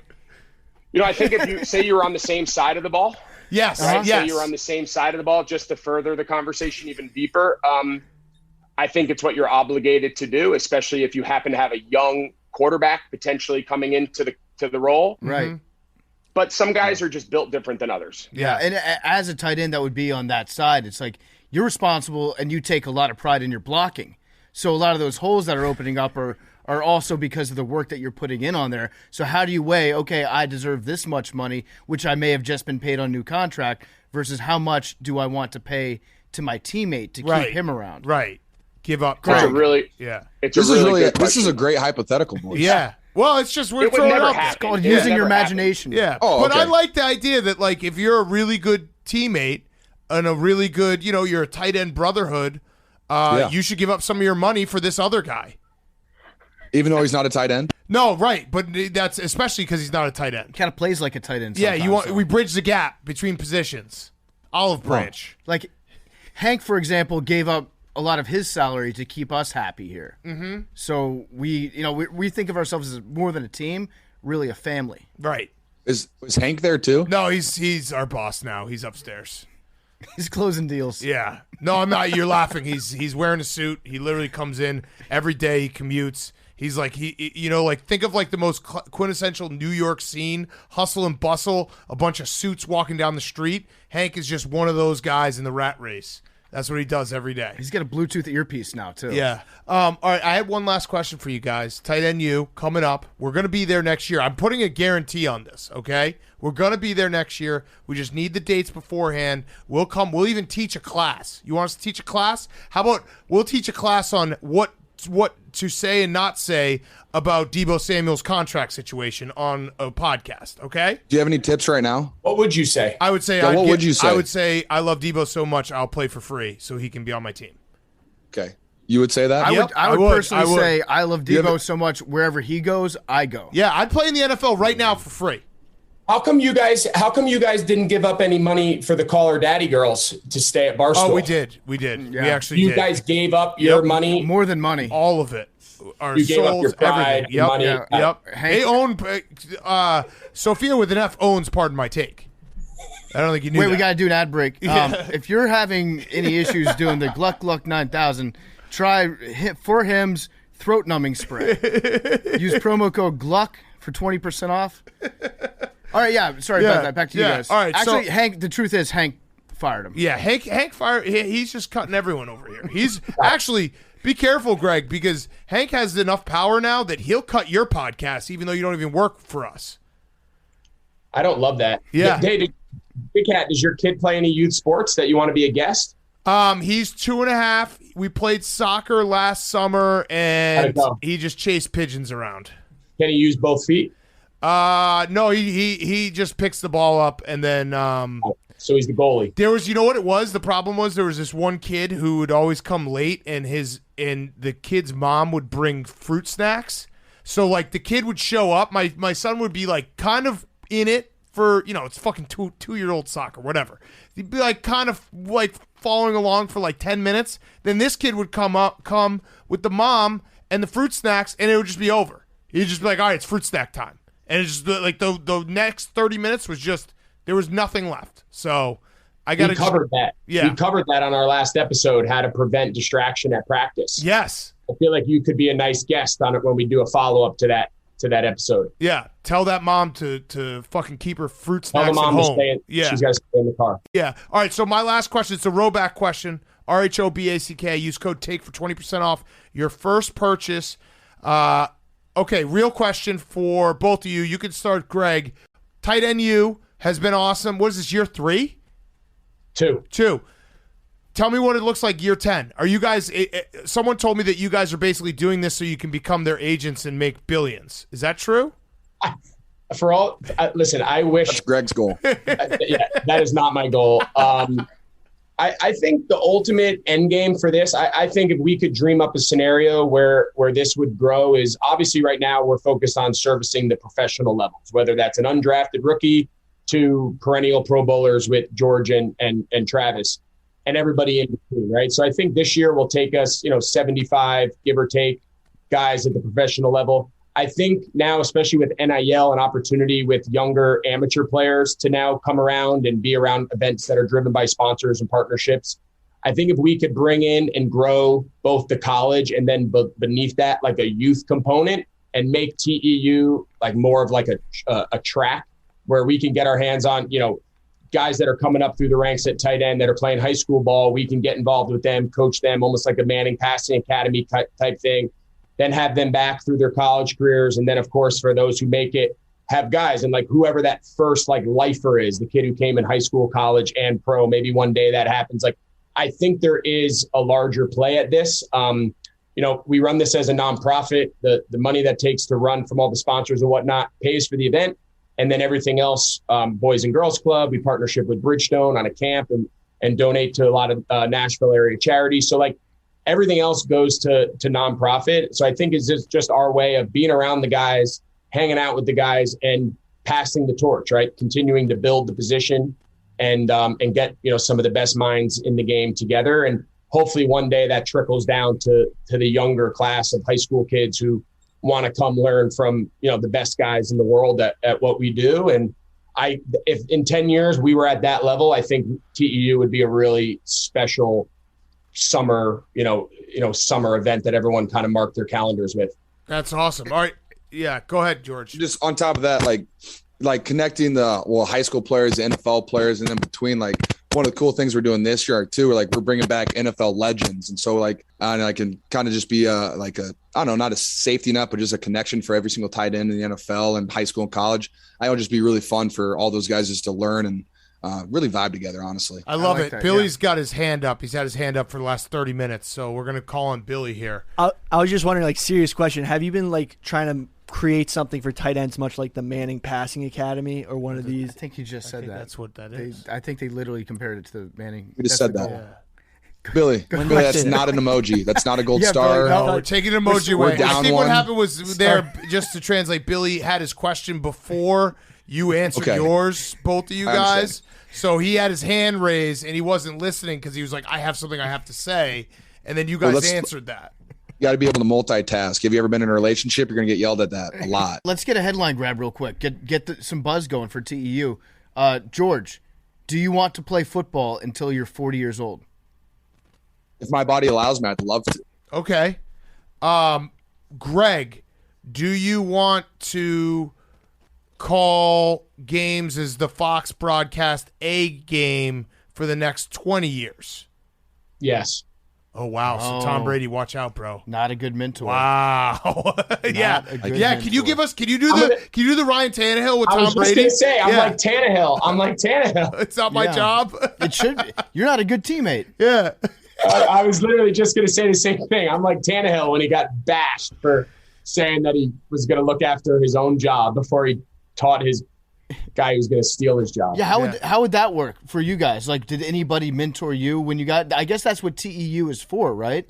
To have older guys that might not be on your team to talk to you about their craft and how to do it. But did anybody on your team, when you guys ever got into the league, were they like, hey, here's what I've learned, here's how you can be successful? Or was it like, it's up to you, you're a grown man, figure it out? When I got drafted to Chicago, they had a really good veteran tight end, Des Clark. He wasn't old. He was in the meat of his career. He was accomplished, just started for them in the Super Bowl, was a really good player. And he treated me great. by no means did he like roll over and die and say like, all right, you got drafted, you're a first round pick, take my position at all. But he was great to me. Like he always answered my questions. He was always fair. But when it came time to practice, like he came every day saying this rookie's not going to take my spot. And then that was kind of my approach my whole year. I had 1 million young tight ends come through over 14 years that I shared a room with. And my philosophy to them was always, I'm going to always help you. I'm always going to answer your questions. I'm always here. If you have something you want to talk about, ask about, you want to watch film with me, like I am all for that. But I'm going to make it so hard for you to ever take my job. And that's not personal. That's not because I'm not trying to sabotage you at all. I'm here to help you. But when it's time to go, like I'm not giving you one of my reps. I'm not going to take myself out of the game to like get you experience. Like that's not my job. I will help you. I will help you learn. I will meet with you before practice, after practice, watch film with you. But when it's time to go, like you're going to have to take my spot and kill me before I give it to you. And I think that's everybody's approach. And then one day the young guy does take your spot and then you retire and you run a podcast. Yeah. Yeah. That's the dream. Yeah. Yeah. Well, we appreciate you guys. We love you guys. And good luck with Tight End U this year. Let's get us the dates for next year. We'll build an entire grit week around it. We don't care. I love that. Oh yes. Yeah, we'll do it all. We want to do it all. So it didn't work out this year, but yeah, we're in. So let's get ahead of it, and then we'll just block off the whole week and be like, fuck it. We're gonna come to Nashville and we're gonna get fucked up. Don't, Billy, you can't listen to that part. Billy's not allowed to drink on the road. Not? No, but maybe for Tight End U, I'm starting to think one maybe. night. I'm gonna, I'm gonna give him. Bud Light's a sponsor. Yeah, I'm gonna give him an emoji. I'm giving him an emoji. But he fucked up the man in question. Yeah, but I'm giving him an emoji just because he's down on himself for that, and that's showing like he cares. Well, he's down on himself because he thinks that Billy, he's you not get in the gonna be able to camera? get drunk. Yeah. Billy, can you stand in front of the? Oh, there he is. Why doesn't if Billy, that's worth an emoji? He knows how to listen. Hey, if Billy could do 275 right now, one time in front of you guys, he'll get an emoji. Done. Okay, that's easy. All right, Billy. Easy. He says that's easy. We'll end with Hold this. on. Let me see his body. Let's see his Stand body. in front of the camera. Show your body. He doesn't have wants to see your pockets body. on his pants. Take your shirt off. Take your shirt Can you off. take your shirt off for this? He wants to see your shirt. They want to see your bod. Can you take your shirt off? I want to make a bet, but I got to take a look at what he looks like. He's done it before, but this is a little more pressure because you guys are watching. Dan, will you tell him to take his shirt off? Take your shirt off. George wants you to take your shirt off. All right. Oh, they said you're disinvited if you don't take the shirt off. What? Billy, take your shirt off. How much weight did you just put on said there? that. Time out. How much weight is on there? 275. What kind of? Yeah, what are those weights? What are those plates? No warm up. Wait, are you really not going to take your shirt off? You're a rookie. Take your 45, shirt 20. off. Yeah, wait. They are saying that you're not invited if you don't take your shirt off. Take your shirt off. George is saying he's got to take his shirt off. All right. Thank you. There it is. All right, look. This guy's big. I'm This even guy's gonna starting. I'm showing you right I want to now. know. Hey, can you ask him why at 275 is there 100 plates? Knocking everything over. It's like a fucking chaos. Earthquake. I'm starting my notes app right now. The Billy T EU. What emoji are you going to use? What do we use? I think maybe just the arm, the strength. Yeah, arm. I think it's got to be the bicep. This is incredible.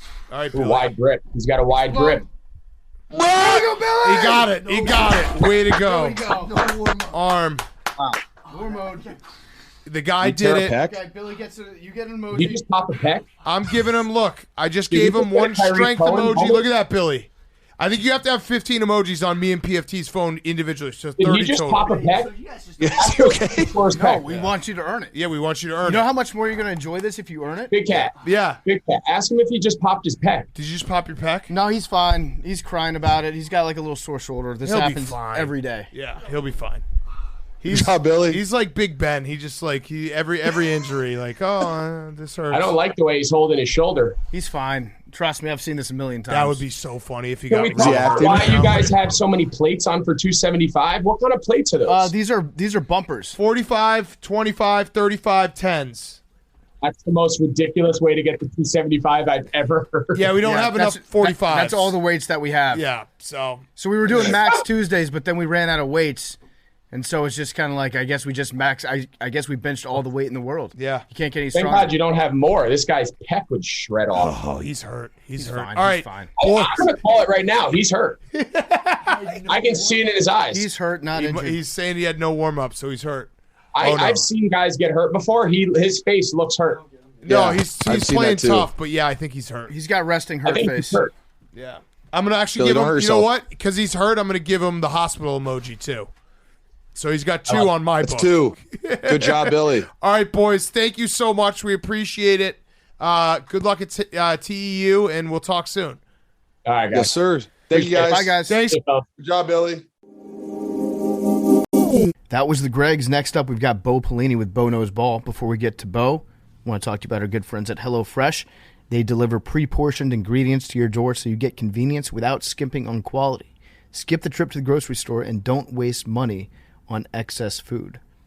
HelloFresh is 72% cheaper than dining at a restaurant. It's even cheaper than grocery shopping. That's right, cheaper than grocery shopping. That's money back in your pocket. And best of all, their food is awesome. They can diversify your dinner menu. They've got seasonal spring recipes like sweet heat shrimp tempura bowls, garden spinach ricotta ravioli. I'm going to say it like Giada. Garden spinach ricotta ravioli, and one-pot creamy lemon dill chicken soup.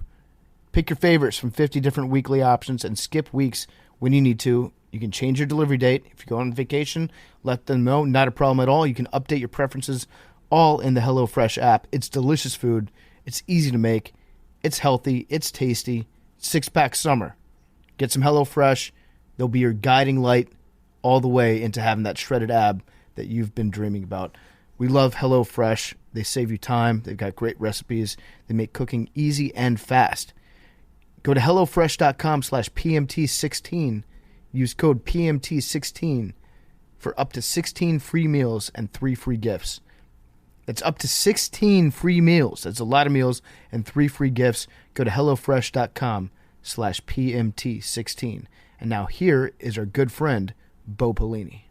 Okay, we're going to finish up the show with one of our favorite recurring guests, longtime friend. It is Coach Bo Pelini in studio. We're going to do a little listener questions. Bo Knows Ball. All the AWLs wrote in for you, Bo, so that we can answer their questions. But before we do that, you have a new podcast. It is called Beyond the Playbook. You and your son, coming out soon, right? People can get it soon. Yeah, it should be sometime either later this week or next week. So okay, it should be cool. That we're very excited for that. We'll put this in the we'll tweet it out and make sure everyone knows where to find it. Before we get to the questions, what have you commented yet on the Saban versus Jimbo rivalry? Were you shocked? Because it did feel like those guys both kind of broke a code, so to speak, of pointing fingers at someone else. Yeah, I didn't see Saban's comments. But, the thing that's interesting about it is, and Jimbo's a friend. I have a lot of respect for Nick. I've known him for a long time. What did he say? My point is he didn't say. What he said about. I don't know if he was even trying to be critical. No, well, they bought their class, right? Right. So I think what he was doing, he was talking to business leaders from the Tuscaloosa area. So I think what he was trying to say is, like, we got beaten recruiting this year by Jimbo and A&M because they're paying kids. Can we please have some of that money so we don't get beat again? Right. I think that's what he was saying. But the way that it came across was saying, Jimbo Fisher buys all his players and buys his recruiting class. And then Jimbo was like, wait a sec, he took offense to that, then fired back at Nick being like, hey, I know Which that's the part I didn't understand why he took offense to it. It's legal now. Yeah, right. A few years ago I would have taken offense. But I feel like I don't know if it's legal or if it's just not illegal. Right. Like we're kind of in this weird gray area with the NIL where nobody really knows what the law is yet. Right.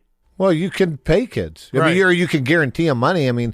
You're not doing it personally. Jimbo's not out there giving them money, but it's the alumni. It's with the companies around Texas A&M. I actually like this take because I haven't heard it that like both sides shouldn't be offended because that's kind of the way it is now. Yeah, that's what I don't get right now. Why they change the rules? The NCAA, they're the ones who created this. Right. And all Jimbo did was, You can agree with it or not agree with it, but they spent the money. Everybody can spend it. Go find the money and spend it. I mean, I heard they spent a lot of money on their recruiting class. It would have been interesting if Jimbo had flipped it and used it as a positive and been like, yeah, we have a very wealthy, tapped-in alumni base that wants to see the school do well. Come to Texas A&M. Yeah. It kind of is like Isn't that really what's going on? Yeah, right. It also tells me that Jimbo is like, I think he had real thin skin on what Nick said, meaning that they did not like each other beforehand. Like Jimbo was looking for a reason to be offended by what Nick Saban was saying. So he took, I guess you're kind of right. In a way, like what Nick Saban said was literally the truth about what has happened at Texas A&M. And then Jimbo was like, wait a second, and got pissed off about it. So that just means that Jimbo hates Nick Saban. Things have changed a lot in the last couple of years if Jimbo hates Nick Saban, because, I mean, they work together, and, I mean, Jimbo is where he is because, because he worked under Nick, and that's a big part of why he got the opportunities that he got. And I don't know, but, I don't know if Nick was – I didn't actually see the comments and hear how he said it, but it is what it is. I mean, it's legal. Yeah. When we like as fans, we see guys who work together going back at each other. We're like, wait, that's weird because they worked together and they should have a relationship. Is that a misconception from our part? Like when guys work together, if they work for a few years together, they could equally be as enemies or friends walking away from that. Is that fair? Absolutely. You could be close, or it could drive you apart. I mean. Everyone's different to work with. I mean, there are guys that I worked with that I'm tight with, and there are guys. I mean, I wouldn't say anybody's my enemy, but, right? But it's different. You work with people every day, and some people you're close with, and some people, you just don't see eye to eye with. Yeah, yeah. Okay, I hate Glenny Balls. There's a guy out there, Glenny Balls. Everyone thinks that we're totally friends. I want to slit his throat. I thought you said Sweaty Balls. Sweaty Balls. No, we need to hire a guy named Sweaty Balls to take Glenny's job, get him out to paint. We should. No, I love Glenny. But what about you and your brother? So you and your brother, have you guys gotten closer over the years? Or were there years where it was like, I can't stand being in the same room as this guy? I was never you never felt like that. At least I didn't. I mean, that's, to me, blood's, it runs thick. But, obviously we had our disagreements, and sometimes that might have been harder, having a brother, because it gets a little more personal at times. But, to me, it was always, when you leave the office, you leave that, you leave it behind, and it's, you got to be able to separate all those things. And I think that's the biggest problem that a lot of people have, especially in sports, is being able to leave it behind. Yeah. Yeah, I've been reading some articles about going back and reading about the Harbaugh brothers and how John Harbaugh, he'll do this thing where during the season he brings his cot into his office and he sleeps in his office. So he goes home for maybe like 2 hours a day, 1 day a week, and then maybe like on a Saturday he'll if they have a home game, he'll spend time with his family. But to me, that always felt like diminishing returns, where as a coach you want to be like, I'm the first one in, last one out, I work hard, I watched a lot of film, do all this prep. But if you're a head coach that's spending like every single second of every single day at your office, I feel like that's almost counterproductive at some point, right? I never bought into that. Believe me, I put time in, and I never bought into you don't need, it's not rocket science. It's football. And if you're spending that kind of time and you don't have a chance to go home, see your family, see your wife, I mean, there would not be, there'd have to be a major hurricane. It would have to be like something crazy would have to happen for me not to go home at night. Right. Yeah. I mean, you have to be able to separate those. Yeah. To me, otherwise you're going to get burned out. Right, and you're also not going to be a human being. Like that's it's crazy. Being a human being for your players is part of it as well, where you're just a football robot. Okay, so we had people write in. Jake has the questions. Bo knows ball. This is gonna be good. We'll do like guys on chicks or blue collar questions. Today we're gonna do football questions with Coach Bo. Jake, take it away. All right. It seems like players switch positions over the course of their development in football more than any other sport. Is that accurate? And if so, is it because if you're a true football guy deep down, you'll find a place to be successful on the field and make it to the pros, even if it takes a few tries? Ooh, good question. So players switching positions back and forth. I think everybody's body, people's their bodies change. You might have. I think it happens a lot. I think it to me, it doesn't happen enough. I think some guys' stubbornness not to change positions costs them a future. And, your body's going to change from being in high school to college to, long term as far as, what are my strengths, what are my weaknesses. And I think that, there's countless. I can think of guys that, even offensive line and defensive line. Like, so tell me how that, like, if you had an offensive lineman, what are you looking at where you're like, this guy would be better on the defensive line? As far as it's probably athleticism, like Taylor. Yeah. He could have, to me, he could have been a D lineman because he was such a freak athlete. But I think of a guy that when I was at LSU, he was a top 5 draft pick. This is my first time at LSU back in the 2006, 2007. And it didn't take long for me to say, he didn't have that quick twitch. Yeah. To be a D, and I told him, I said, you need to move to the offensive line.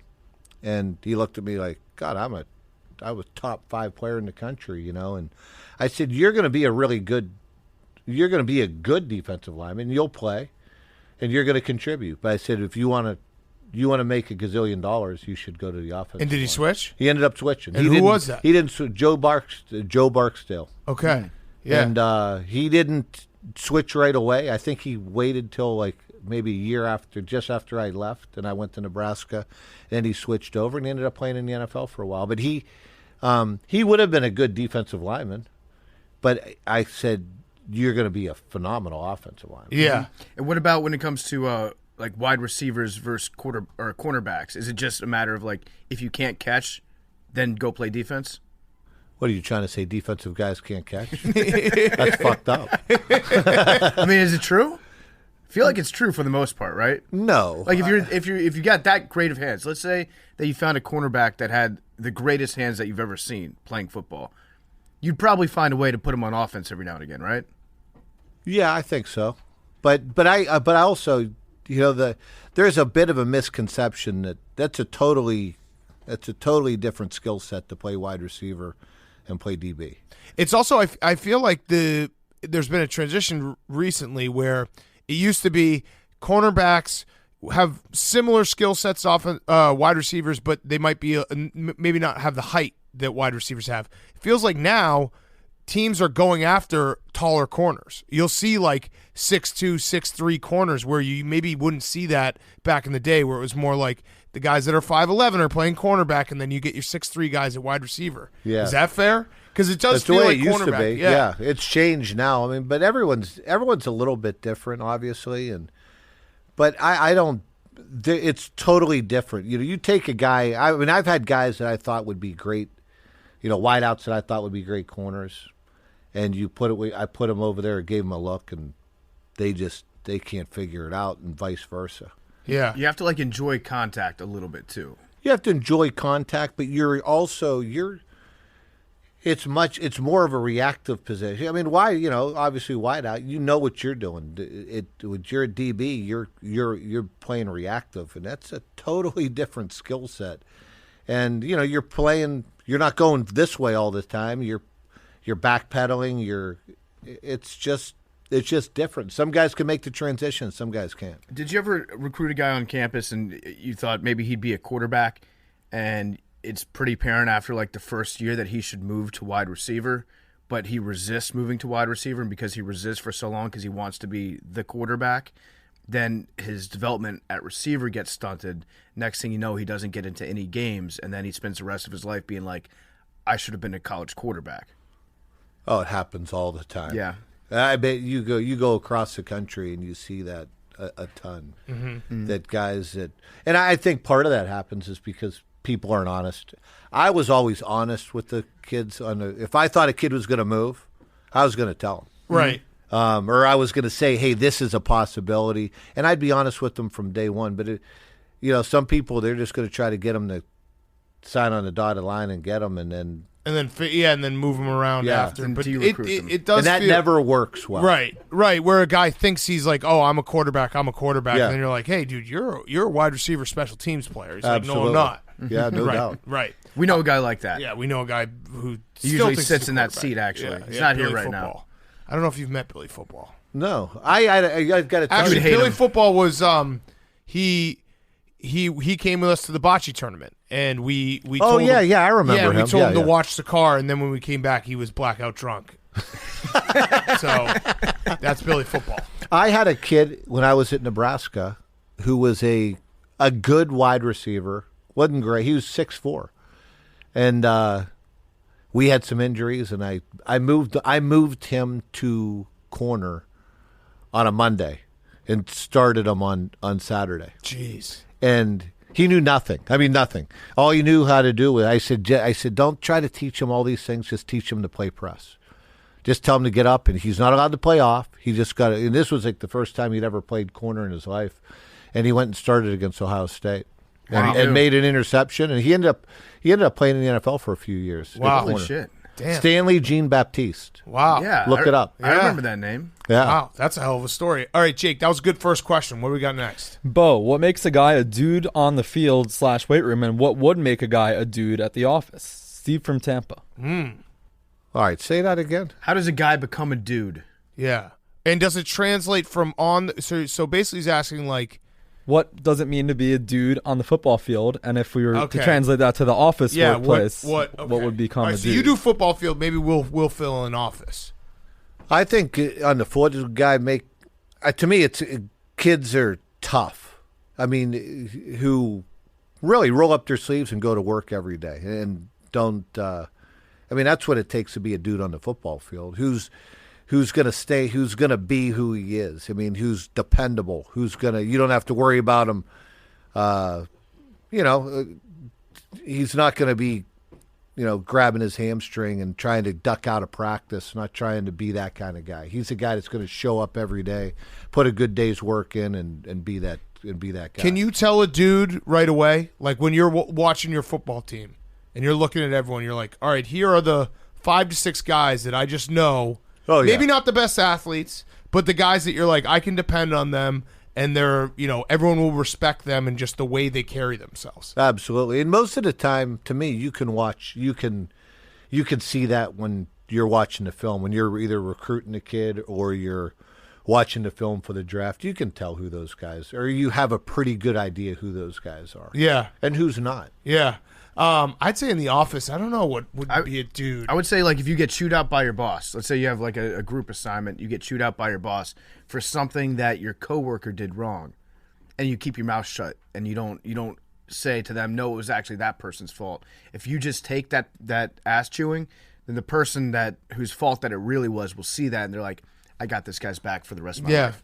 Yeah. I also think, dude, and then if the guy sees that and saw somebody take an ass chewing, it's that guy is able to walk over to the boss and say, no, it was me. Yeah, that would be nice too. Yep. Yeah. Yep. But otherwise, it kind of goes both ways. To be a dude, you better own up to your own mistakes. Yeah. I'm also thinking from like a very selfish standpoint. If I had just taken my berating, then I know that person who I saved, I've got them in my pocket for the rest of my life at that office, so I can cash in a favor later. Yeah, that's true. Okay, good question, Jake. Your next one. Dear Coach Pelini, as a football guy, what is the go-to breakfast and drink to start your day before practice? Does it change in game day to certain meals, or is the routine kind of the same every day?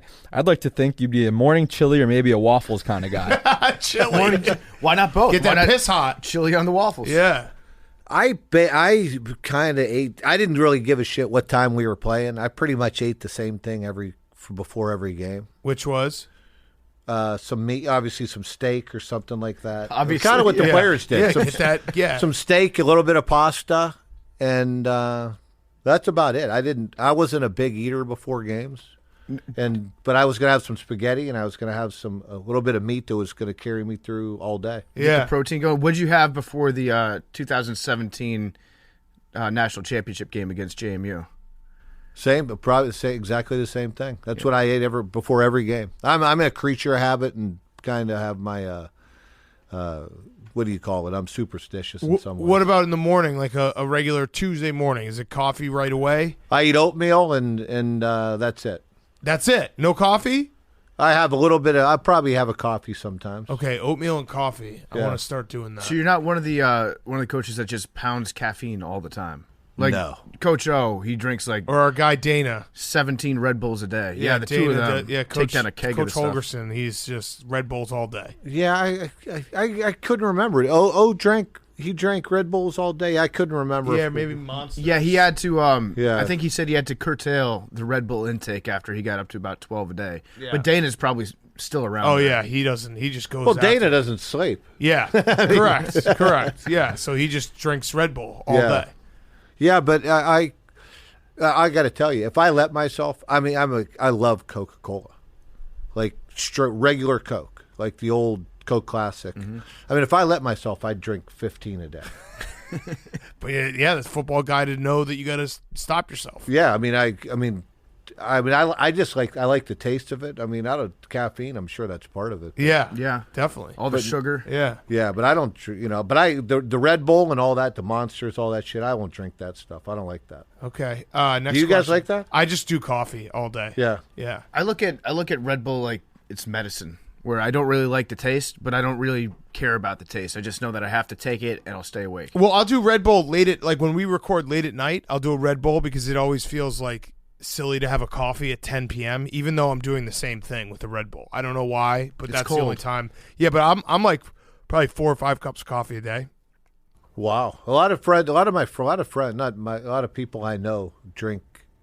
They'll have Red Bull and like that's what they use as their mixer with their mixed drinks. Yeah, well, Red Bull and vodka that's a good way to start a party. Yeah, for sure.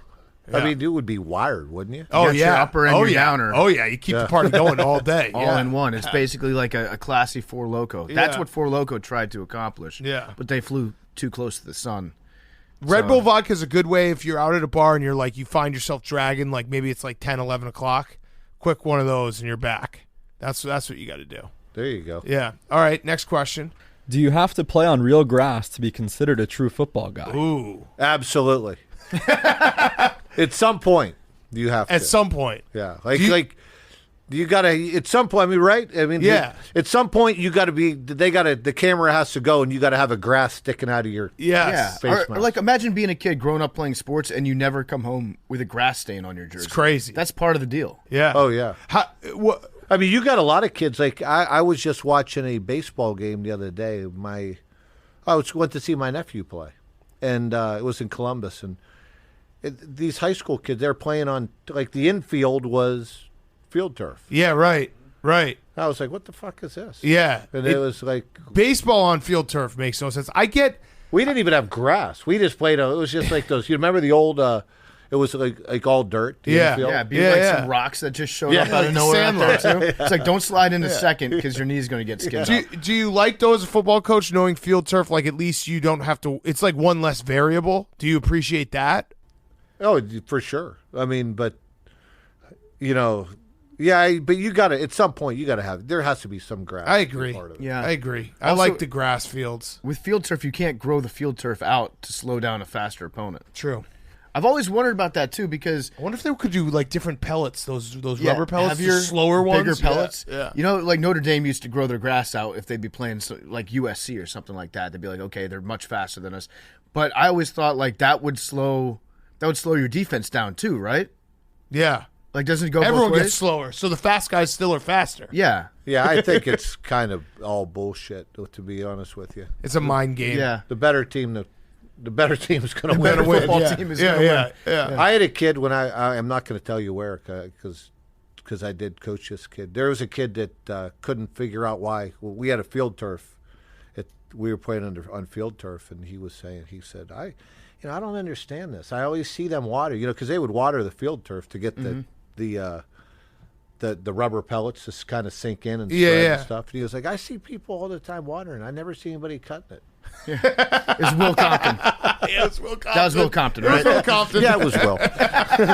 All right, next question. When it's a QB sneak situation, why don't coaches sub in a big boy to push the pile? Or why don't they put 2 or 3 big boys behind the QB to push the pile? You could even have a sneak specialist. Good question. Well, some people do that. They've pushed.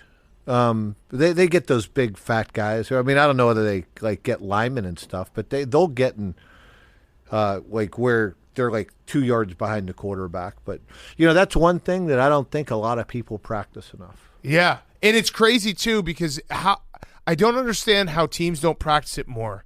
When you watch what the Patriots have done and what Tom Brady, probably the thing he's most elite at is getting a yard when he needs to. Yeah. And it's such an underrated thing where it's like, why, on 3rd and 1 or 4th and 1, like always being able to get that yard, always finding that little seam and falling forward. You see teams try to do it in a key situation. You're like, yep, you're right. They haven't practiced that. Like they don't know what they're doing. There's no question. And let me tell you, at some point it's going to it costs people games. Right. I was watching a bowl game where they had, I'm telling you, like an inch and a half to go. And this team punted. And I'm sitting there thinking to myself, that's crazy. You do that, you don't deserve to win if you can't get. Wait, what bowl game was that? I'm trying to think about it. Was it Northwestern Kentucky? It was Kentucky. It was Iowa and Kentucky. Iowa and Kentucky, okay. Well, Iowa punts all the time anyway. Iowa just loves to punt. But I couldn't understand why they did, Yeah, why you don't just go get that 1 yard. Yeah, end the game. Do you believe in whatever. that? Do you believe in that theory that because that's what I always tell myself when it's 4th and 1, you're like, hey, go for this, and I always just do the old mantra like, if you can't get 1 yard, you don't deserve to win. Is that fair to say? I think there's a whole different. There's 1 yard and then there's inches. Right. A yard's a full yard. I don't know. That can be hairy. Yeah. But when I'm talking about, this much, you got to be able to get that. You have to be able to get it. You probably don't deserve to win the football. Yeah. It does seem to me like the great quarterbacks are good at all these small little details. Like Tom Brady, like we said, he will get a yard on a quarterback sneak every time, usually like 2 yards. Aaron Rodgers on 4th down when he goes out there with the hard count, he's just like, I don't know if it's the amount of practice that he puts in with his offensive line, but it does. Big Cat always says that he's cheating when he does it because it's so good and they've practiced it so often. I feel like those little details right there would be things that more quarterbacks would like copy and try to emulate. But sometimes they get out there on 4th down and they just kind of look lost. And they're like, okay, I guess I'll just run the play as called and not try to work on this thing. But like the small things like that makes a big difference between being like, I don't know, like a 4-6 team and a 6-4 team. Yeah. No, but the detail matters. And there's also, it's hard to, is it from a defensive standpoint to stop a sneak? You got to load up and you got to kind of go all in to make it happen. If offensive guys will just change the picture a little bit, add somebody in or bring a wide out in, and you just change the picture a little bit, and you're not going to get stopped. Yeah, Mm-hmm. yeah. Who's the best defensive player you've ever coached? The best defensive player that I've ever coached. That's a good question. In college? Yeah. I think that probably for about the last half of his senior year, Sue was he was as dominant as you could possibly be. Were you the coach in that Texas game? Yeah, that was one of the greatest games I've ever played by Sue. He almost won that game for you guys by himself. Well, we did win the game. Yeah. Wait. One second left. Yeah, you did. Yeah, you did. You're right. You did win the game. We lost, but but you won. Yeah. But that was one of, like, if you don't know that game, Big 12 Finals, Nebraska versus Texas, Sue was just an absolute, like, he wrecked the entire game. Yeah, we dominated them. We dominated them. They were good. They went to the national championship game. I think they put 35 or something up on Alabama. Yeah. They lost to Alabama like 38-35 or whatever it was. They couldn't get That was the one that Colt McCoy got hurt, I think. Yeah, it's Garrett Gilbert. Yeah. In the Rose They Bowl. couldn't get they couldn't get first downs against us. Yeah. I like how you're holding on that you won the game. I mean, they did. You got me confused there for a second. I was like, wait. No, we did. No, yeah, you did. Yeah, no, That was actually the next question. Time just did time ahead. Did Colt McCoy's pass in the 2009 Big 12 championship game fall incomplete before or after time expired? Well, let me tell you, until somebody will show me a split screen. Well, it's here's the ball hitting and here's the time running out. The time ran out. There was nothing. There was no evidence to say that ball hit because they're not supposed to turn it. The clock isn't supposed to stop until the ball actually hits something. Right. Yeah. And I think they went back and they said that it hit something on the sidelines. They fucking lied. That was sticking up, That was a screw job. It was. I was in Austin. Because they wanted Texas to go to the national championship game. Let's face it. Yeah. They wanted to make sure that a team from the Big 12 went. Yeah. Well, and we won the game. The game was over. Right. Texas in general going to a championship, they know that that's going to put butts in seats. And so they didn't want you guys to take that away from all the money that they stood to make. And it was a screw job. I was in Austin watching it, actually, at a Longhorn bar. Everybody in the bar thought the game was over. Yeah. And then when they put the second back on, nobody knew where it came from. They just saw that the official was like, no, the ball landed out of bounds. We're going to put a second back on. One more play, go for it. It was bullshit. I agree with you about that one. That game, though, everyone should go watch that game because Sue, I just looked it up. It was 12 tackles. As a defensive tackle, 12 tackles, 7 for a loss, 4.5 sacks. You can't be more dominant than that. As a defensive tackle in a game, not an edge rusher. Mm-hmm. Let me tell you, our defense that year, I mean, obviously Sue, as I told you, is a huge part of it, but our defense that year, if you go back and look at the stats from that defense, that was an unbelievable defense. Yeah. And we didn't have a lot of offense on that team. Yeah. I would say I truly believe at the end of the year, nobody in the country could have beat us. Mm-hmm. What was your record at the end of that year? 11-2 or so 10-2, maybe you would have been in the college football playoff if there was an expanded one. That's what, whenever people talk about the college football playoff and the expansion, it's like those teams that maybe have 1 or 2 losses, but they have an elite side of the ball. It's like I want to see them in there. I want to see them mix with someone else. So. Yeah, and we got better as the year went on. We lost I think we lost to Iowa State that year. We turned the ball over 8 times, 5 times inside going in. Damn. Inside the 10-yard line. And we lost 9-7. Jesus. Something crazy like that. Jesus. All right, we got any others? We got one more. Okay, let's do it. What's up, Bo and Billy Football, somewhere out in the woods? If you could take over a program today, say like the Nebraska football team, what would you do to get them back to a national powerhouse? Thanks. Well, I think anything to get somebody back to a national powerhouse, you got to do things right, and you got to recruit well, obviously. And I think this is the biggest misconception that the average fan has is every place you go would take different things to try to get them going. Yeah. You can't just say, okay, if I went to Nebraska or I went to Ohio State or I went to whoever, Purdue or whatever, every single situation's different. Mm-hmm. So you got to run your program a little bit differently, and different things will actually lead to winning. And I don't think people understand that. You're not going to go to Army and be like, we're gonna spread them out. Right, exactly. We're going to go air raid. Well, yeah, and it's playing to the strengths of also geography. It's like I always, think about, how do you recruit? Yeah, like when Barry Alvarez took over at Wisconsin, his press conference was like, there's a lot of fat people in Wisconsin. We're going to build a line. Yeah. And like that kind of stuff where it's like, hey, this is what it is, right. Where like you play to your strength. There's no doubt. And recruiting-wise, you have to do that. And you can't be stubborn about it. And I always say that the best jobs coaching are the people the people who can beat people with the people they didn't want. Mm-hmm. Ooh, that's good. I like that.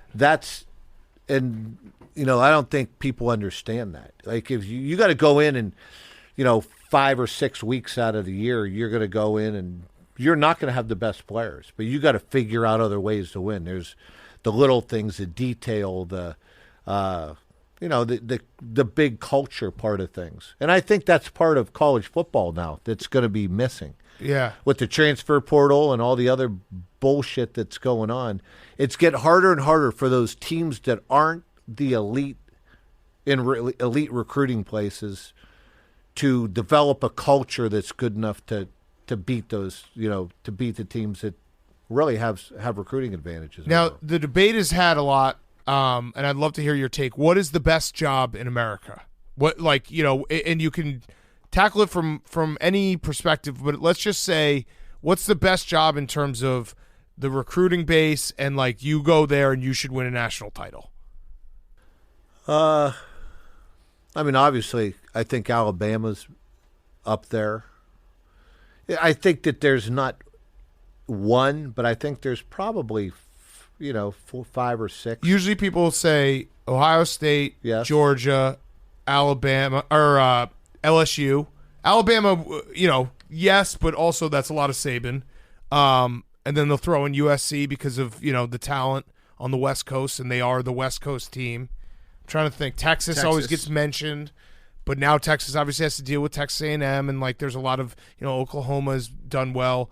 And then I think people also throw in Florida, a school where you can get insane talent in state. Those schools. Yeah, I think so. But I also think the interesting part of it is that's going to evolve too, because you mentioned a lot of those programs, and I wouldn't disagree with any of those programs. But then you have to add on top of it an athletic director, yep, and a president and an administration that gets it. Yeah.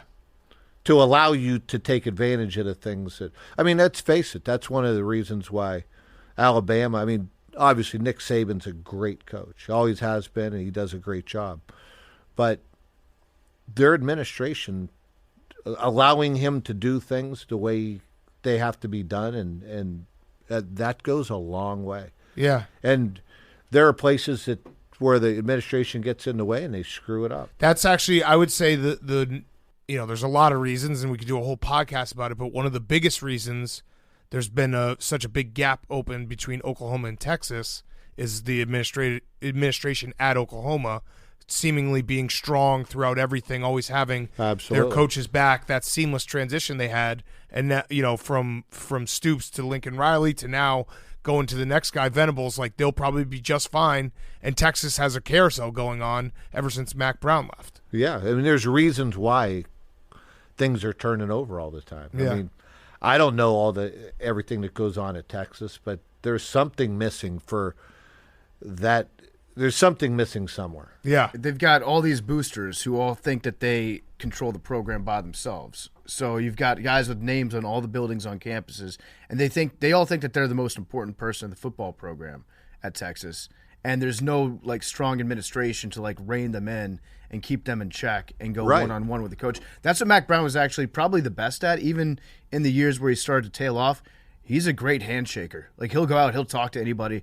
He'll make you feel like you're the most important booster to the program.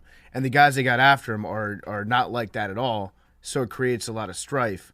So sometimes, the best jobs in theory, you don't realize that it's going to be like that TV show Succession around you all the time, where everyone's stabbing each other in the back over everything, which is not anything that you'd ever actually be prepared for in a job until you got there. No one's going to tell you that in an how would interview. you even know that that's going to go on? You could have a pretty good idea, but could you imagine somebody that would never happen at Alabama? Right. Ever. There's no way, and I don't know, obviously part of that's because of Nick, but their administration wouldn't allow. There's not, some booster's not going to walk into Nick Saban's office and say, you got to do this. Yeah. You got to do that. Nick would tell him to go pound salt. Right, right. If it was going to take away from them having the ability to win. Yeah. Yep. But that goes on all the time. Yeah, absolutely. Well, Coach, it's been awesome. Everyone go listen to Beyond the Playbook. We'll link to it. It's coming out soon. Love catching up with you. We're going to do numbers now. You want to guess a number? Yeah. We got the lottery ball machine. 1 through 99. 1 through 99. No, hundreds in there. 100's in there. It is? Yeah. I'm going to guess 26. What's your guess? 10. If you get that right, that would be incredible. 25. 39. 69 for memes.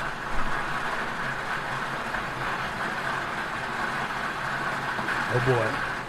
Unfortunately, you don't get anything if you win. But, I should. 12. Oh. 12. Very close. That's a good quarterback number. That's a great quarterback I was number. closest, though. So Yeah. You were.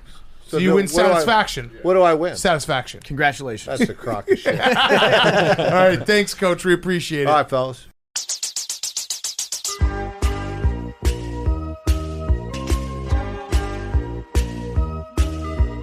Talking away. I don't know what I'm to say. I'll say it anyway. Today's another day to find you shying away. Oh, I'll be coming for your love, okay? Take on me. Take me on. I'll be gone in a day or two.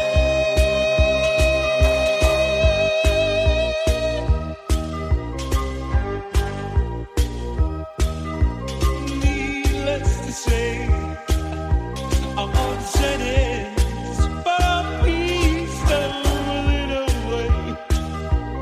Learning life is okay. Say up to me. It's no better to be safe than sorry. Take